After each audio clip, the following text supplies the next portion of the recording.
హరి ఓం. పరమేశ్వర స్వరూపమైన సభకి నమస్కారం.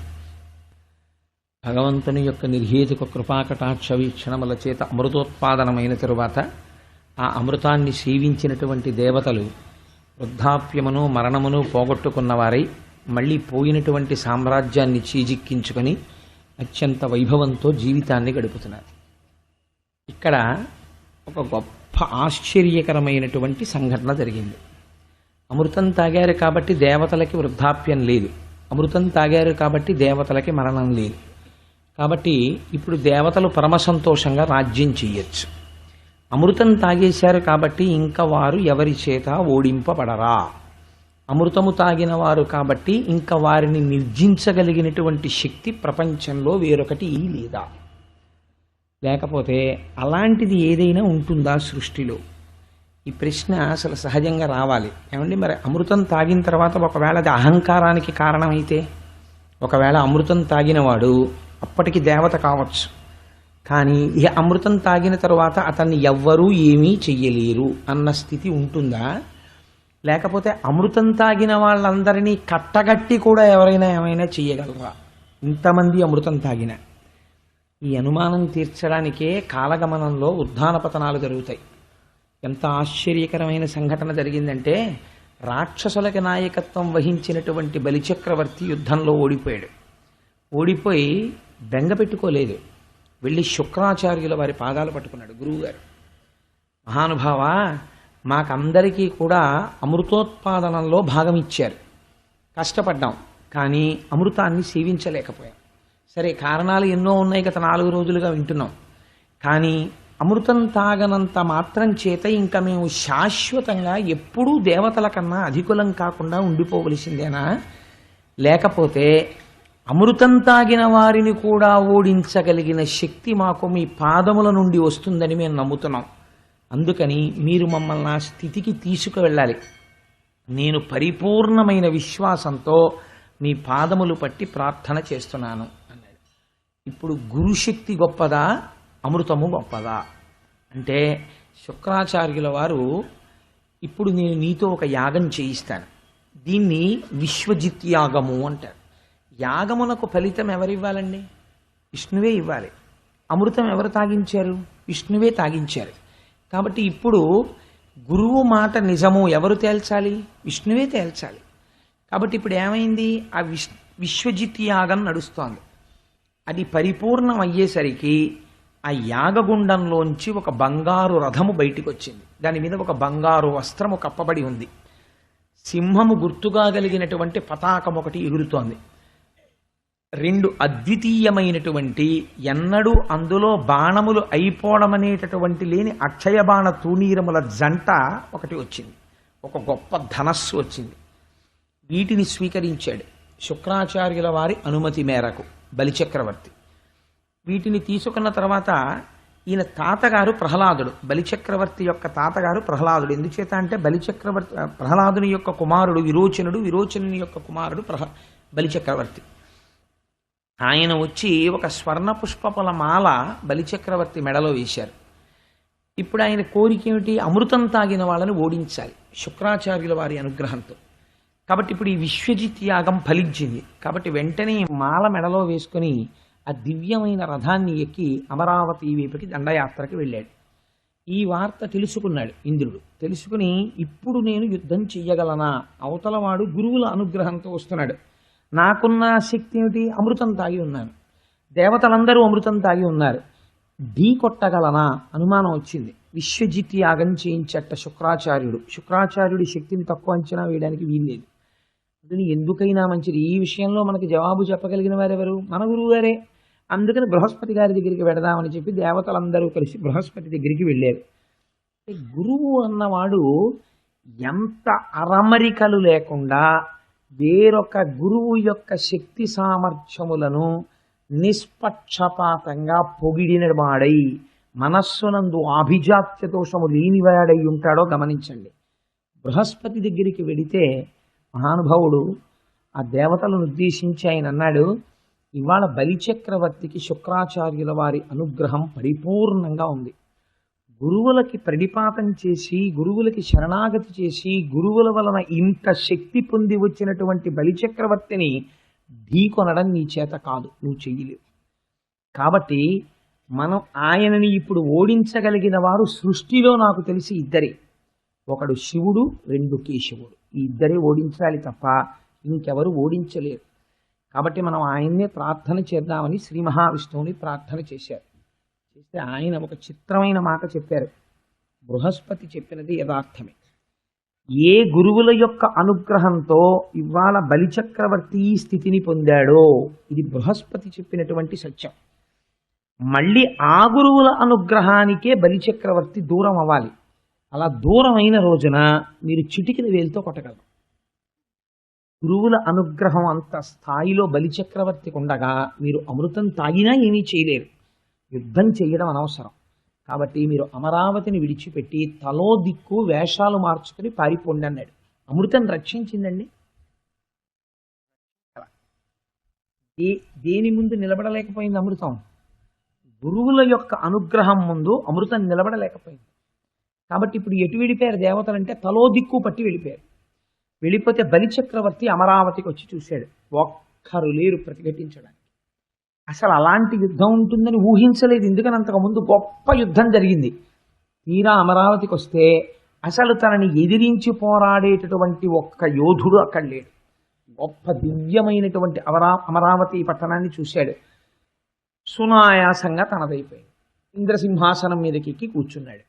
ఇంక నుంచి యజ్ఞయాగాది క్రతువులు ఏవి చేసినా హవిస్సులు నాకు ఇవ్వండి అన్నాడు. ఇక్కడ నుంచి ప్రారంభమవుతుంది అహంకారం మళ్ళీ.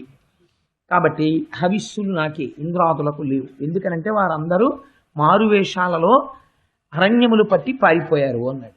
సరే, బలిచక్రవర్తి యొక్క వైభవము కొనసాగుతోంది. ఆయన దానధర్మాలకి పెట్టింది పేరు.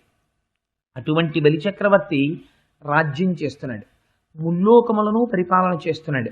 కానీ రావణాసురుడు చేసిన ఆగడముల వంటి ఆగడములు చేసిన వాడు కాడు బలిచక్రవర్తి, మహాభక్తుడు. ఇటువంటి సమయంలో ఒక చిత్రమైన సంఘటన జరిగింది. కశ్యప ప్రజాపతికి ఇద్దరు భార్యలు. నేను ఇతపూర్వం మీకు విజ్ఞాపన చేశాను. ఒకరు అదితి, ఒకరు దితి. దితి అంటే ద్వైతాన్ని చూస్తుంది, అంటే ఎప్పుడు రెండు చూస్తుంది కాబట్టి దైత్యులు పుట్టారు. అదితి అంటే ఒక్కటే పదార్థాన్ని చూస్తుంది కాబట్టి దేవతలు పుట్టారు. అదితి కుమారులు ఇంద్రాదులు. ఈ ఇంద్రాదులు ఇవాళ రాజ్యాన్ని విడిచిపెట్టి అమరావతిని విడిచిపెట్టి ఎక్కడో అరణ్యాలలోకి వెళ్ళిపోయారు. ఆవిడ ఈ బాధ భరించలేకపోయింది. భరించలేక ఒకనాడు తన భర్త అయినటువంటి కశ్యప ప్రజాపతికి చెప్పింది. స్త్రీకి యథార్థంగా చాలా గొప్ప ధర్మం ఏమిటో తెలుసా అండి? కష్టం వచ్చినా సుఖం వచ్చినా ముందు తన భర్తకి చెప్పి భర్తతో మాట్లాడాలి. ఈ ధర్మం పాటించాలి. కాబట్టి అదితికి చాలా గొప్ప శాస్త్రం తెలుసు. ఆవిడ భగవదారాధనం చేయలేదు. ఆవిడ కశ్యప ప్రజాపతిని అడిగింది.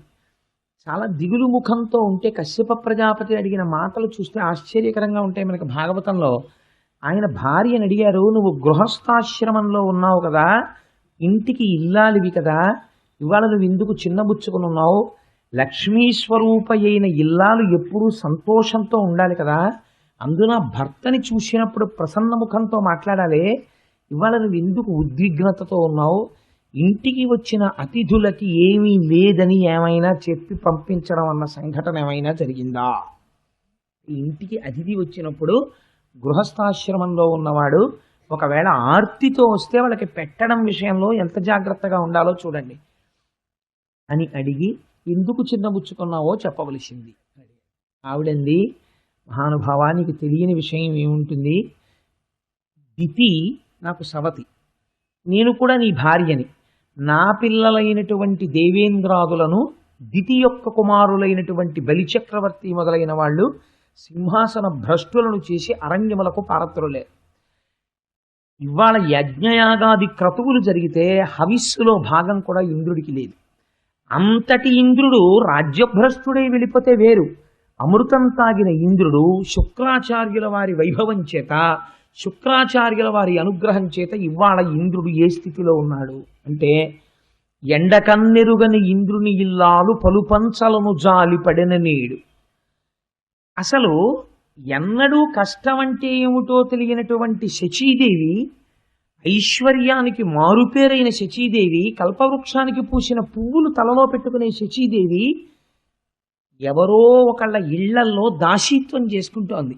ఎండకందెరుగని ఇంద్రుని ఇల్లాలు పలుపంచలను జాలిపడెను నేడు, త్రిభువన సామ్రాజ్య విభవమ్ము కోల్పోయి దేవేంద్రుడు అడవుల తిరిగే నేడు, అమరులకు ఆధారమవు అమరావతి అసురుల కాటపట్టయ్య నేడు, యాగభాగమెల్ల అతడాహరించును కడకి దేవతలకొక్క కడియ నీడు, బలి జగముల నెల్ల బలియుచునున్నాడు వాని అనప ఇంద్రునకు అసాధ్యంబు అగును.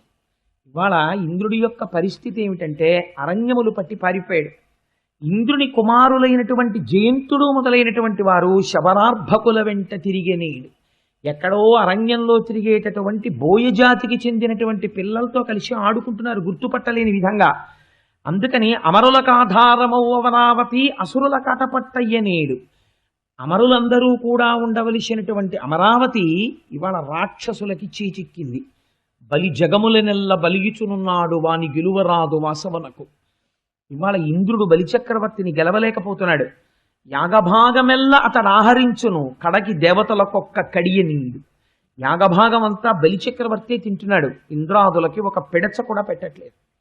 ఇలాంటి స్థితిలో మళ్ళీ నా కుమారులకు తిరిగి వైభవమును ప్రకాశింపచెయ్యి. వారు నీ పిల్లలే, వీరు నీ పిల్లలే, వారికి ఉండవలసిన రాజ్యం వారికి ఇప్పించు, వీరి రాజ్యం వీరిని పరిపాలించుకోమని పెద్దవాడివి కాబట్టి తండ్రివి కాబట్టి నువ్వు చెప్పు అంది.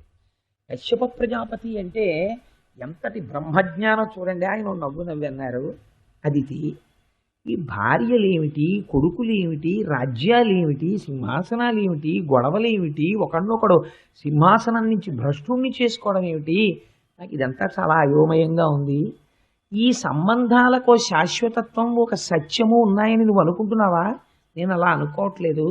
ఉన్నది బ్రహ్మం ఒక్కటే అని నేను అనుకుంటున్నాను. నువ్వు విష్ణుమాయనందు బాగా పడ్డావు అదితి అని. నీకందుకని ఇవాళ నీ బిడ్డలు దితి బిడ్డలు అని రెండుగా కనపడుతున్నారు.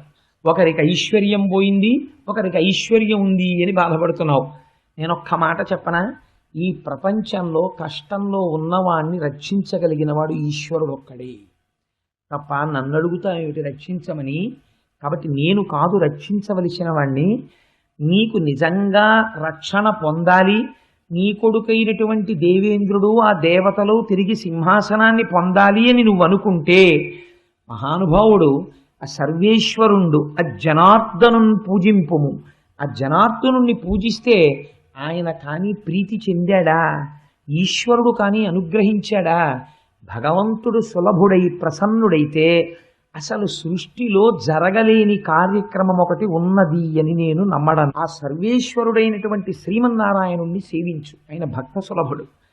ఆయన అనుగ్రహం పొందితే నువ్వు తిరిగి ఇంద్రాదులకు రాజ్య వైభవాన్ని పొందుతావు అని పయోభక్షణము అనబడేటటువంటి ఒక వ్రతాన్ని కల్పంతో ఉపదేశం చేశాడు. 12 రోజులు నువ్వు ఈ వ్రతం ఆచరించు. ఆ వ్రతం చాలా గమ్మత్తుగా ఉంటుంది. అది మనందరం చేసే వ్రతం కాదు. ముళ్ళ పంది లేదా అడవి పంది తన కోరతో పైకెత్తినటువంటి మట్టిని తీసుకుని ఒంటికి రాసుకుని స్నానం చేయాలి. ఏదో షష్ఠి పూర్తికి ప్రవహించే నదిలో స్నానం చేసి పీటల మీద కూర్చున్నట్టుగా ఉండాలి దానికి. అలా స్నానం చేసి చాలా జాగ్రత్తలు తీసుకుని 12 రోజులు నువ్వు ఆ కల్పాన్ని ఉపాసన చెయ్యగలిగితే, భగవంతుణ్ణి సేవించగలిగితే 12 రోజులలో నీకు శ్రీమన్నారాయణుని యొక్క అనుగ్రహం కలుగుతుంది. కాబట్టి ఆ భగవంతుడైనటువంటి శ్రీమన్నారాయణుని యొక్క అనుగ్రహాన్ని కోరి నువ్వు ఈ వ్రతాన్ని చెయ్యవలసింది అని ఉపదేశం చేశాడు. ఉపదేశం చెయ్యడం ఒకెత్తు, పొందిన తరువాత దాని యందు నిష్ఠతో నిలబడగలగడం ఒకెత్తు. ఈ రెండింటికి చాలా తేడా ఉంటుందండి. ఎందుకంటే వినడం ఒకెత్తు, విన్నదాన్ని అనుష్ఠానములోకి తెచ్చుకోవడం ఒకెత్తు. అందుకే ఆచార్యుడు అంటే ఎవరు అంటే కేవలం నోటి మాట చెప్పినవాడు కాడు, నోటితో తాను చెప్పిన మాటని ఆచరణ యందు చూపగలిగిన వాడు. అటువంటి వారెవరో వారిని ఆచార్య పురుషులు అని పిలుస్తారు. ఆచార్య పురుషులు అంటే మీరు వేరే రకంగా అర్థం చేసుకోకండి. ఆచార్యుడు అంటే శంకర భగవత్పాదాచార్య అంటాం. ఆచార్య అంటే తాను తెలుసుకున్న జ్ఞానమును ఆచరణ పర్యంతము తెచ్చుకున్నవాడు. అటువంటి మహానుభావుడు ఎవరో ఆయన ఆచార్య పురుషుడు అని పిలుస్తారు. కాబట్టి భగవంతున్ అపరము, ఆయన్ని సేవించు, సేవిస్తే నీకు అనుగ్రహం కలుగుతుంది. భర్త మాటలని నమ్మింది ఆవిడ. నమ్మి 12 రోజులు ఈ వ్రతం చేసింది. తిరస్కరించలేదు. అదేటయా నువ్వేం చేయలేవా, ఎందుకు మరి అంత తపస్సు చేస్తావు అని అడగలేదు. తపస్సు చేస్తే 12 రోజుల పాటు కల్పోక్తంగా వ్రతం చేస్తే భగవానుడు శ్రీమన్నారాయణుడు ఎదురుగుండా ప్రత్యక్షమయ్యాడు. ఈత నిజంగా ఆవిడ ఎందుకోసం చేస్తోందండి? ఆయన కనబడితే వరాలు అడుగుదామని. చిత్రం ఏమిటంటే ఆయన పీతాంబరధరుడై శంఖచక్ర గదా పద్మములను పట్టుకుని మనం నోటితో చెప్పినట్టుండదు ఆయన స్వరూపం. నిజంగా ఆయన ఎదురుగుండా అలా కనపడితే ఏం జరుగుతుందో పోతన గారు ఒక్కొక్క చోట ఒక్కొక్క విన్యాసం చేస్తారు. ఇక్కడ ఏం చెప్పారో తెలుసా అండి? అసలు ఆవిడ ఎందుకు చేస్తోంది తపస్సు? ఎదురుగుండా కానీ శ్రీమన్నారాయణుడు కనపడితే అయ్యా మా అబ్బాయికి రాజ్యం ఇప్పించండి అని అడగాలని. ఆవిడ తీరా శ్రీమన్నారాయణుడు ఎదురుగుండా కనబడితే అదితి చేసిన పని ఏమిటో తెలుసా అండి? చూపుల శ్రీపతి రూపము నాపోవక త్రావి త్రావి హర్షోద్ధతయై వాపుచ్చి మందమధురాలాపంబుల పొగడన దితి లక్ష్మీనాథున్. పూజ అంటే అది, దానికి పూజ అని పేరు. పెద్ద కంఠమేసుకు చేసింది పూజ కాదు. పూజ చేస్తూ చేస్తూ ఉండగా మైమరిచిపోయి ఆ తరువాత విషయం ఏమిటో జ్ఞాపకానికి రాక, ఉపచారం గుర్తురాక మౌనంలోకి వెళ్ళిపోయి కళ్ళు మూతలు పడిపోయి కన్నులంబట నీరు కారుతుండగా గాద్గదికమైన కంఠంతో ఇక్కడ దర్శనంతో నిలబడిపోయిన స్థితి ఎక్కడుందో అక్కడ పూజ జరిగినది. కాబట్టి ఇప్పుడు ఆవిడ ఏం చేసింది? చూపుల శ్రీపతి రూపము నాపోవక త్రావి త్రావి. మనం ఈ మాట చాలా గమ్మత్తైన పద్యం తెలుగు సాహిత్యంలో. ఎందుకంటే మీరు ఎప్పుడైనా నాకు ఒక గ్లాసులో పాలు పట్టుకొచ్చి ఇచ్చారనుకోండి, తాగండి అన్నారు అనుకోండి, సాధారణంగా ఏం చేయాలి? నోటితోనే తాగుతుందని. బాగా ఆర్తితో తాగేస్తున్నాడు అనుకోండి, ఏమంటాం? జుర్రుకు తాగేస్తున్నాడండి అంటాం. అంతే తప్ప చాలా బాగుందండి కళ్ళతో తాగేస్తున్నాడు కుదురుతుంది? అది కళ్ళతో తాగుతాడు ఎవడైనా ప్రపంచంలో? కళ్ళతో ఎవడో తాగడు, నోటితో తాగుతాడు. మరి ఒక ఇంద్రియం చెయ్యవలసిన పని ఇంకో ఇంద్రియం చెయ్యడం ఏమిటి అంటే ఆయన దర్శనం అటువంటిది. ఆయన్ని చూడగానే కళ్ళతో జుర్రుకు తాగేసింది ఆవిడ. అంటే ఇప్పుడు ఇక్కడ చూసిన రూపం ఎక్కడికెళ్ళి నిలబడుతోంది? ఇక్కడికెళ్ళి నిలబడుతోంది. ఇక్కడ జుర్రుకున్న పదార్థం ఇక్కడికి వెళ్ళి ఏమవుతోంది? శక్తి అవుతోంది. ఇక్కడ జుర్రుకున్న పదార్థం ఇక్కడికి వెళ్ళి ఏమవ్వాలి? రూపముగా నిలబడి ఉపాసన బలంగా మారాలి, తపస్సుగా. ఇది చేస్తోంది అదితి. అందుకని చూపుల శ్రీపతి రూపము నాపోవక త్రావి త్రావి హర్షోక్తతయై వాపుచ్చి మందమధురాలాపంబుల పొగడన దితి లక్ష్మీనాథున్. గట్టిగా కంఠం రాక ఏం మాట్లాడుతోందో కూడా వినపడకుండా ఏదో గొణుక్కుంటున్నట్టు అలా చూస్తూ ఉండిపోయి, అయ్య బాబోయ్ ఆ కౌస్తుభం ఏమిటి, ఆ ముఖం ఏమిటి, ఆ ఊర్ధపుండ్రాలు ఏమిటి, ఆ కిరీటం ఏమిటని ఏదో గొణుగుతోంది అంతే. ఆ స్తోత్రం ఎవరికి వినపడాలి అంటే అంతటా నిండి నిబిడీకృతమైన వాడెవడో వాడికి ఒకడికే వినపడాలి ఆ స్తోత్రం. ఆఖరణ అడిగాడు ఆయన, నువ్వు ఎందుకు చేశావు ఈ పూజ అని అడిగితే ఆవిడంది, స్వామి నా కొడుకైనటువంటి దేవేంద్రుడు రాజ్యభ్రష్టుడయ్యాడు, బలిచక్రవర్తి రాజ్యాన్ని అపహరించాడు, నా కొడుక్కి రాజ్యం ఇయ్యి అంది. అంటే ఇప్పుడు ఏం చేయాలండి భగవంతుడు? అసలు ఊరికి తీర్చేటప్పుడు ఏం చేయాలి?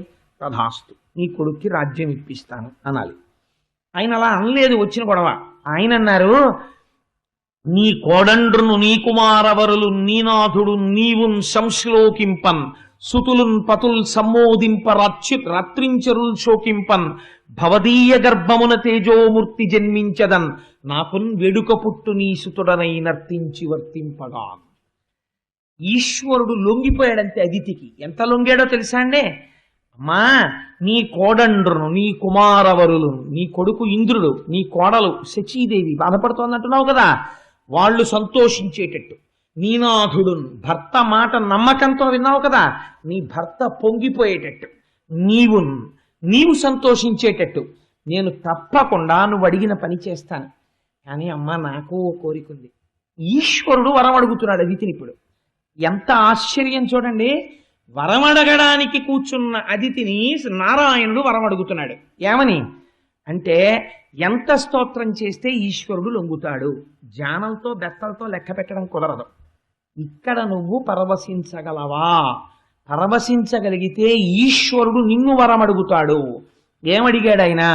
అమ్మా, నాకున్ వేడుక పుట్టు, నీ సుతుడనై నర్తించి వర్తింపగాన్. అమ్మ, నీ కొడుకని అనిపించుకోవాలనుందమ్మా, నీ గర్భవాసం చెయ్యాలనిపిస్తోంది, నీ ఒళ్ళో పడుకోవాలనిపిస్తోంది, నువ్వు పెట్టిన గోరుముద్ద తినాలనిపిస్తోంది.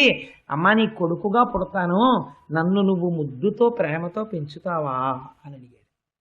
అడిగితే తెల్లబోయి, అది తంది, ఇంతకన్నా భాగ్యమా స్వామి? తప్పకుండా. అంటే ఆయన ఏం చెప్పాడో తెలుసా అండి? నీ భర్తని ఇదే రూపంగా నువ్వు యుద్ధపూర్వం ఎంత భక్తితో ఉన్నావో అలా నీ భర్తని సేవించు. నేను నీ భర్తలోకి ప్రవేశించి ఆయన తేజస్సుగా నీలోకి వస్తానన్నాడు. ఎంత యథాపూర్వకంగా పుట్టాడో చూడండి. ఆమె గర్భమునందు ప్రవేశిస్తే చతుర్ముఖ బ్రహ్మగారు గర్భస్థమైన శ్రీమన్నారాయణుండి స్తోత్రం చేశారు.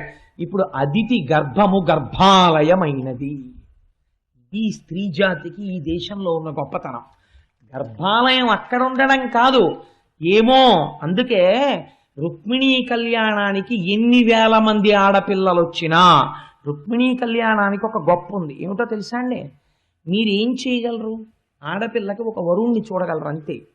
కానీ ఆ పిల్ల గత జన్మలలో చేసుకున్న కర్మ వెంట తరిమితే 3 రకాలుగా వేధిస్తుంది ఆడపిల్లని. 1, సరి అయిన భర్త రాడు, పొరపాటు జరుగుతుంది. 2, వివాహం నాటికి సరి అయిన వాడిగా ఉన్న భర్త దుర్మార్గుడు కావచ్చు తదనంతరము. 3, అకాలమునందు వైధవ్యమును పొందవచ్చు. ఈ 3 లలాటమునందు వ్రాయబడి ఉంటే తండ్రి గుర్తు పట్టలేడు, కూతుర్ని గట్టెక్కించలేడు. హరినాపి హరేనాపి బ్రహ్మణాపి సురైరపి లలాట లిఖితారేఖ పరిమాష్ట్రం నశక్యతే. దాన్ని ఎవ్వరూ మార్చలేరు. ఎవరు మార్చగలరు? సృష్టి మొత్తం మీద ఆడపిల్లకి ఈ 3 రకాల దోషాలు ఉంటే మార్చగలిగిన శక్తి ఉన్న ఏకైక కథ ఏదో తెలుసా అండి? రుక్మిణీ కళ్యాణం ఒక్కటే. అందుకే రుక్మిణీ కళ్యాణానికి టోకెన్లకి లిమిట్ లేదు. ఎంత మంది కన్నెపిల్లలైనా సరే, కన్నెపిల్లలంటే పుట్టిన పిల్లల్ని తాకండి, దానికి ఒక యుక్త వయస్సు రావాలి కదా. వివాహ యోగ్యతకి కనీసం ఒక 16 సంవత్సరములు ఉండాలి. ఎంతమంది ఆడపిల్లలైనా సరే అంతమంది పేరున అక్కడ రుక్మిణీ కళ్యాణం వైభవోపేతంగా చేయించి ఇంతమంది ఆడపిల్లలతోటి రుక్మిణీ కళ్యాణం పద్యాలు చదివించి వాళ్ళని గౌరవించి వాళ్ళకి రుక్మిణీ కళ్యాణం పద్యాలు పంచిపెట్టి వాళ్ళు చదువుకుంటూ ఉంటారు కాబట్టి వాళ్ళకి ఇబ్బంది లేకుండా మార్చి 5న రుక్మిణీ కళ్యాణం పడేటట్టుగా ఏర్పాట్లు చేస్తాం. కాబట్టి నారాయణానుగ్రహం అంటే ఎలా ఉంటుందో చూడండి. అమ్మ, నీ కడుపున పుడతానమ్మా అని అదితి కడుపునందు చేరాడు ఆయన. భాగవతంలో పోతన గారు అన్నారు, ఆవిడ చుట్టూ ఉన్న స్త్రీలు ఆవిడికి వేడుక చేశారట. ఎందుకని? గర్భము నిలబడినది కనుక. సూడిదలు అని కానుకలు ఇస్తారు. అంటే ఇవ్వాలంటే మనకు మర్యాద పోయింది. సూడిదలు అంటే ఏంటంటే మీరు ఎన్ని రకాల స్వీట్లు తెస్తారు అంతే. సూడిదలు అంటే మేము ఎన్ని రకాల స్వీట్లు తేవాలి, అది కాదు సూడిదలు. సూడిదలకి ఒక ప్రత్యేకమైనటువంటి పద్ధతి ఉన్నది. ఆడపిల్లని కూర్చోపెట్టి మంత్రప్రోక్తముగా భర్త ఆ రోజున తలస్నానం చేసి మడిపంచ కట్టుకుని కొన్ని ఆకులు తీసుకొచ్చి మొలతాడు కట్టినట్టుగా భార్య యొక్క గర్భమునకు కడతాడు. ఆ గర్భమునకు దేని వలన ప్రమాదము రాకుండా భర్త అపేక్షిస్తాడు దేవతానుగ్రహాన్ని. దాన్ని సూడిద అని పిలుస్తారు. కానుక, భర్త ఇస్తున్న కానుక. తన తేజస్సు ధరించి తన వంశాన్ని పెంచుతోంది కనుక ఈ శుభవార్త విని ముత్తైదువులందరూ కానుకలు ఇస్తారు, మధుర పదార్థాలు. దాన్ని సూడిదలు అంటారు. కానీ మీరు 6 రకాలు తెస్తారా, మీరు 8 రకాలు తెస్తారా? లడ్డు పెద్ద సైజు కాదని కొట్టుకున్న దుర్మార్గ బుద్ధిని సూడిదలి శాస్త్రంలో పిలవరు. ఇవాళ ఏది ఎందుకు చేస్తున్నామో మనకే తెలియదు, అలాంటి స్థితి వచ్చేసింది. కాబట్టి అలా గర్భమునందు మహానుభావుడు ప్రవేశించాడు. తల శరీరము ఏర్పడుతున్నాయి కాబట్టి గర్భము నిలబడినది సూడిదలిచ్చారు. ఇచ్చి అదితిని సేవించారు. ఇలా జరుగుతుండగా మహానుభావుడు ఒకానొక సమయంలో ఆయనే నిర్ణయించుకున్నాడు ఆయన ఎప్పుడు పుట్టాలో కూడా. అమ్మ కడుపులో ఉండవలసినటువంటి కాలము పూర్తయిపోయిన తరువాత మంచి ముహూర్తం చూసుకుని ఆ శ్రావణ మాసంలో 12 తిథి నాడు అభిజిత్ సంజ్ఞాత లగ్నంబునన్ భువనాధీశుడు పుట్టే మోహనగతిన్ పుణ్యవ్రతోపేతకున్ దివిజాధీశ్వరు మాతకున్ పరమపాతివ్రత్య విఖ్యాతకున్. ఎంత ఆశ్చర్యకరమైనటువంటి ప్రయోగం చేశారో చూడండి పోతన గారు. ఆయన ఎవరు అంటే ఆయన ఈ బ్రహ్మాండములన్నింటికీ కూడా నాయకుడైనటువంటి వాడు. అటువంటి వాడు ఇవాళ ఇన్ని బ్రహ్మాండములు నిండిపోయినటువంటి వాడు ఒక అమ్మ కడుపులో పట్టగలిగినంతటి వాడయ్యాడు. ఇది ఈశ్వరతత్వము. రెండు భిన్నత్వాలు, రెండు ఇమడనటువంటివి ఈశ్వరుడు ఎందుకు ఇముడుతాయి. అలా ఇమడగలిగితే ఈశ్వరుడు అంటారు. అలా ఇమడనిది కేవలము జీవబుద్ధితో ఉండిపోయినవాడు అంటారు. నేను ఇక్కడుండి మా ఇంట్లో ఉండలేను, ఈశ్వరుడు ఉండగలడు. క్షీరసాగర మథనం చేసేటప్పుడు పాలసముద్రం ఒడ్డున ఉంటాడు, క్షీరసాగరంగా ఉంటాడు, కింద కూర్మావతారంగా ఉంటాడు, వాసుకిగా ఉంటాడు, చిలుకుతున్న వాళ్ళల్లో ఉంటాడు, ఇంతమందిగా ఉంటాడు. ఇలా ఉండగలిగిన వాడు కాబట్టి వ్యాపకత్వమును పొందినవాడు విష్ణువు అయ్యాడు, ఆయన నారాయణుడు అయ్యాడు. కాబట్టి ఇప్పుడు ఏం చేశాడు ఆయన అంటే శ్రావణ మాసంలో ద్వాదశి తిథి నాడు మిట్ట మధ్యాహ్నం వేళ గ్రహ చంద్రాది భద్రస్థితిన్ శ్రావణ ద్వాదశి నాడు శ్రోణనభిజి సంజ్ఞాత లగ్నంబునన్ భువనాధీశుడు పుట్టెవామనగతిన్ పుణ్యవ్రతోపేతకొన్ దివిజాధీశ్వరు మాతకొన్ పరమ పాతివ్రత్య విఖ్యాతకొన్. ఆయన పుడుతూనే ఉపనయనం చేసుకోవలసినటువంటి వయస్సు పొందినటువంటి బాలుడిగా జన్మించాడు. పుడుతూ శంఖచక్ర గదా పద్మములతో శ్రీమన్నారాయణుడిగా పుట్టాడు. అసలు ఉపనయనం చేసుకున్న వాళ్ళకి వామన కథ వినిపిస్తారు, అదో గమ్మత్తు. అందుకని ఆ పిల్లవాడు పుడుతూనే కృష్ణ పరమాత్మకి మీరు ఎదర వింటారు, ఎన్ని బాల్య క్రీడలో మహానుభావుడివి. వామనమూర్తికి అలా లేవు. శ్రీమన్నారాయణుడిగా దర్శనమిచ్చాడు చిన్నపిల్లవాడిగా. అదితి స్తోత్రం చేసింది, కశ్యప ప్రజాపతి స్తోత్రం చేశారు. చేసి చెయ్యగానే ఆయన వెంటనే తన రూపాన్ని ఉపసంహారం చేశారు. ఉపనయనం చేసుకునే వయస్సు ఉన్నటువంటి వటువుగా మారిపోయారు, బ్రహ్మచారిగా. అంటే ఓ 8 సంవత్సరముల పిల్లవాడిగా మారిపోయారు. ఇంచుమించుగా మారిపోయేటప్పటికీ చిన్న పిల్లవాడు చక్కగా ఉపనయనం చేసుకునే వయస్సు వచ్చేసింది. కశ్యప ప్రజాపతిని ముందు పెట్టుకుని ఋషులందరూ వచ్చారు. ఆ ఉపనయనం వయస్సు వచ్చేటప్పటికి ఆ పిల్లవాడిని చూసుకుని పొంగిపోయిందిట అది. పొంగిపోయి నన్ను కన్న తండ్రి నా పాలి దైవమా నా తపప్పలంబ నా కుమార నాదు చిన్ని వడుగ నాకుల దీపక రగదయ్య భాగ్య రాశివగుచు అని పిలిచింది. ఓ ఒడుగు చేసుకునే వయస్సు ఉన్నటువంటి వటువా రారా, ఎంత అదృష్టం రా నాన్న, నువ్వు బ్రహ్మచారి అవుతున్నావు, నిన్ను నేను ఇలా చూస్తున్నాను రా అని పొంగిపోయి అదితి ఆహ్వానం పలికిందిట. పలికితే కశ్యప ప్రజాపతి ఆయనకి కౌపీనం ఇచ్చారు, లేదా కశ్యప ప్రజాపతి ముంజగడ్డితో చేసినటువంటి మొలత్రాడుని ఇచ్చారు. తల్లి అదితి కౌపీనం ఇచ్చింది. సాక్షాత్తుగా చతుర్ముఖ బ్రహ్మగారు కమండలాన్ని ఇచ్చారు. సరస్వతీదేవి అక్షమాలనిచ్చింది, జపమాలని.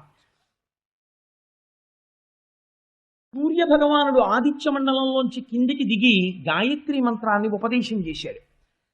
చంద్రుడు చేతిలో పట్టుకునేటటువంటి మోదుగు కర్రతో కూడినటువంటి దండాన్ని ఇచ్చాడు. ఇంతమంది ఇన్ని ఇస్తే కృష్ణాజినంతో కట్టుకునేటటువంటి నల్లటి జింక చర్మం ఒకటి కట్టిస్తారు. ఆ నల్లటి జింక చర్మాన్ని దేవతలు పట్టుకొచ్చి ఇచ్చారు. యజ్ఞోపవీతాన్ని పట్టుకుని దేవతల యొక్క గురువైనటువంటి బృహస్పతి వచ్చాడు. వీళ్ళందరూ ఉపనయన మంత్రాలతో ఈ పిల్లవాడికి సంస్కారాలన్నీ చేశారు. చేసిన తరువాత భిక్షాపాత్రిక నిచ్చెను యక్షేషుడు వామనునకు అక్షయమనుచున్ సాక్షాత్కరించి పెట్టెను భిక్షునకు భవాని పూర్ణ భిక్ష నరేంద్ర. ఆయనకి సాక్షాత్తుగా కుబేరుడు భిక్షాపాత్రికనిచ్చెను. ఉపనయనం చేసుకున్నటువంటి వటువు భిక్షకి వెడతాడు. ఆ భిక్షకి వెళ్ళేటప్పుడు చేతిలో ఒక పాత్ర పట్టుకుని వెడతాడు.